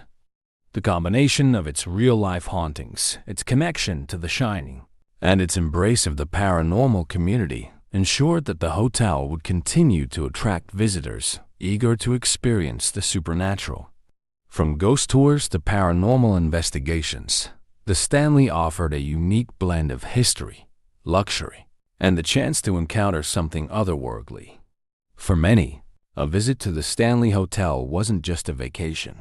It was an opportunity to step into a world where the lines between the living and the dead blurred, where the echoes of the past could still be heard in the quiet moments of the night. In the present day, the Stanley Hotel stands as more than just a luxurious mountain retreat. It has evolved into a place where history, legend, and the supernatural coexist in a delicate balance, attracting visitors from all walks of life. Some come for its stunning views of the Rocky Mountains, others for the comfort of its stately rooms, but many come for the ghosts and the thrill of the unknown. Over a century after its doors first opened, the Stanley Hotel has become a living monument to its own paranormal legacy. Throughout its long history, the Stanley Hotel has undergone numerous renovations to maintain its grand appearance. However, these changes have done little to diminish the hotel's otherworldly charm. In fact, many believe that renovations may have only stirred up more paranormal activity. It's a common belief among ghost hunters and psychics that when buildings are disrupted, so too are the spirits that dwell within them. The Stanley's ongoing efforts to update its facilities have been met with increased reports of strange occurrences. One of the most significant renovations came in the early 2010s, when the Stanley underwent a major refurbishment to restore its historical grandeur while adding modern amenities. During this process, construction workers reported seeing figures out of the corners of their eyes, only to find no one there upon closer inspection. Tools would go missing, only to reappear in strange places. Some workers even claimed to have heard their names whispered when they were alone in empty rooms. Even after these updates, the Stanley remained committed to its haunted reputation. In 2015, the hotel announced plans to build a state-of-the-art film center and horror museum dedicated to the genre that had cemented the hotel's place in popular culture. Although the project has faced delays and setbacks, the idea of a permanent tribute to horror, and particularly to The Shining, speaks to the way the Stanley has embraced its identity as a haunted landmark. The museum's vision includes memorabilia from iconic horror films, exhibitions about the history of the genre, and even a space for paranormal investigations. This venture represents a bold step forward for the Stanley, cementing its place not just as a historical site, but as a cultural destination for horror fans and ghost enthusiasts alike. Decades after its release, Stephen King's The Shining continues to loom large over the Stanley Hotel. Visitors come from all over the world, drawn by the connection to King's novel and Stanley Kubrick's 1980 film adaptation. While Kubrick's version of The Shining was filmed elsewhere, the Stanley Hotel remains the spiritual home of the Overlook Hotel in the minds of many fans. The hotel has fully embraced this legacy, offering special events and tours that focus on its connection to the novel. Fans of King's work can book stays in room 217, the room where King himself stayed and the setting of a pivotal moment in the novel. The hotel also offers a Shining-themed tour, where guests are taken to the locations that inspired key moments in the story. Guides share behind-the-scenes insights into King's visit, as well as the ways the real-life hotel differs from the fictional Overlook. However, the Stanley Hotel has made an effort to distinguish itself from the darker elements of The Shining. While the Overlook in King's novel is a place of malevolent spirits and madness, the Stanley's ghosts are typically described as playful or mischievous, rather than evil. The hotel prides itself on being a place where guests can experience the thrill of the supernatural without the terror that accompanies the Overlook. This careful balance between embracing its fictional legacy and maintaining its own identity has helped the Stanley attract both casual visitors and die-hard fans of King's work. It's a delicate line to walk, but the hotel has managed to carve out a unique space for itself in the world of horror and the paranormal. In recent years, the Stanley Hotel has become a popular destination for couples seeking an unconventional wedding venue.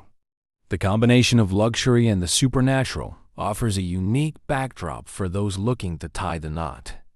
Wedding ceremonies are often held on the hotel's sprawling grounds, with the majestic Rocky Mountains providing a breathtaking view.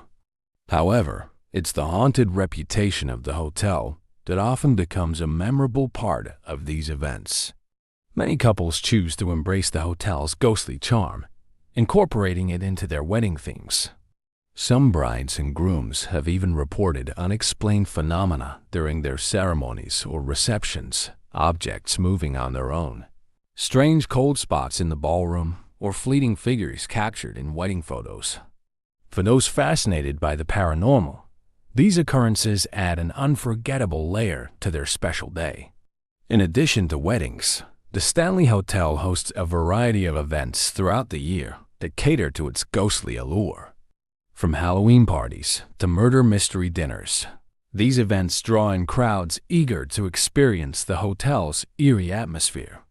The Stanley's annual Halloween Ball is a particularly popular event, with guests dressing in elaborate costumes and partaking in ghost tours and paranormal-themed activities. It's a night where the veil between the living and the supernatural seems especially thin, and many attendees leave with their own stories of unexplained encounters. Despite the wealth of ghost stories that surround the Stanley Hotel, not everyone is convinced that the hotel is truly haunted. Some skeptics argue that the hotel's reputation is built on folklore and the power of suggestion. They claim that visitors who come to the Stanley expecting to experience paranormal activity are more likely to interpret everyday occurrences, such as creaky floorboards or sudden drafts, as ghostly phenomena. Skeptics point to the fact that many of the hotel's ghost stories have no clear historical basis. For example, there's little documented evidence to suggest that Elizabeth Wilson, the chambermaid associated with room 217, actually haunts the hotel. Similarly, the stories of children's laughter on the fourth floor and ghostly figures in the ballroom often lack concrete evidence to support their claims. However, for every skeptic, there is a believer who insists that the Stanley Hotel is indeed haunted. These believers often point to their own personal experiences as proof. They speak of feelings of being watched, objects moving on their own, or sudden, unexplained cold spots. Some even claim to have captured photographic evidence of spirits' blurry figures, orbs of light, or shadowy shapes that appear in their photos without explanation. For many, the truth about the Stanley Hotel lies somewhere in between. Whether or not the hotel is genuinely haunted, there is no denying the power of its reputation. The stories that have accumulated over the years have taken on a life of their own, becoming an integral part of the hotel's identity. Beyond its haunted reputation, the Stanley Hotel has found a place in popular culture. In addition to its connection to The Shining, the hotel has been featured in numerous television shows, documentaries, and films. Its grand architecture and eerie history make it a compelling location for filmmakers and storytellers alike. The hotel has been featured on paranormal investigation shows such as Ghost Adventures, Most Haunted, and Paranormal Witness, with investigators attempting to capture evidence of the spirits that are said to roam its halls. These shows have only added to the Stanley's mystique, drawing in fans of the paranormal who are eager to see the hotel for themselves. In addition to television, the Stanley Hotel has inspired countless books, articles, and online content. From ghost hunting blogs to fan fiction inspired by The Shining, the hotel continues to capture the imaginations of people around the world. Its unique blend of history, horror, and the supernatural ensures that it will remain a subject of fascination for years to come. As the Stanley Hotel moves into its second century, it remains one of the most famous haunted locations in the world. For some, it is a place of luxury and relaxation, a beautiful retreat nestled in the Rocky Mountains.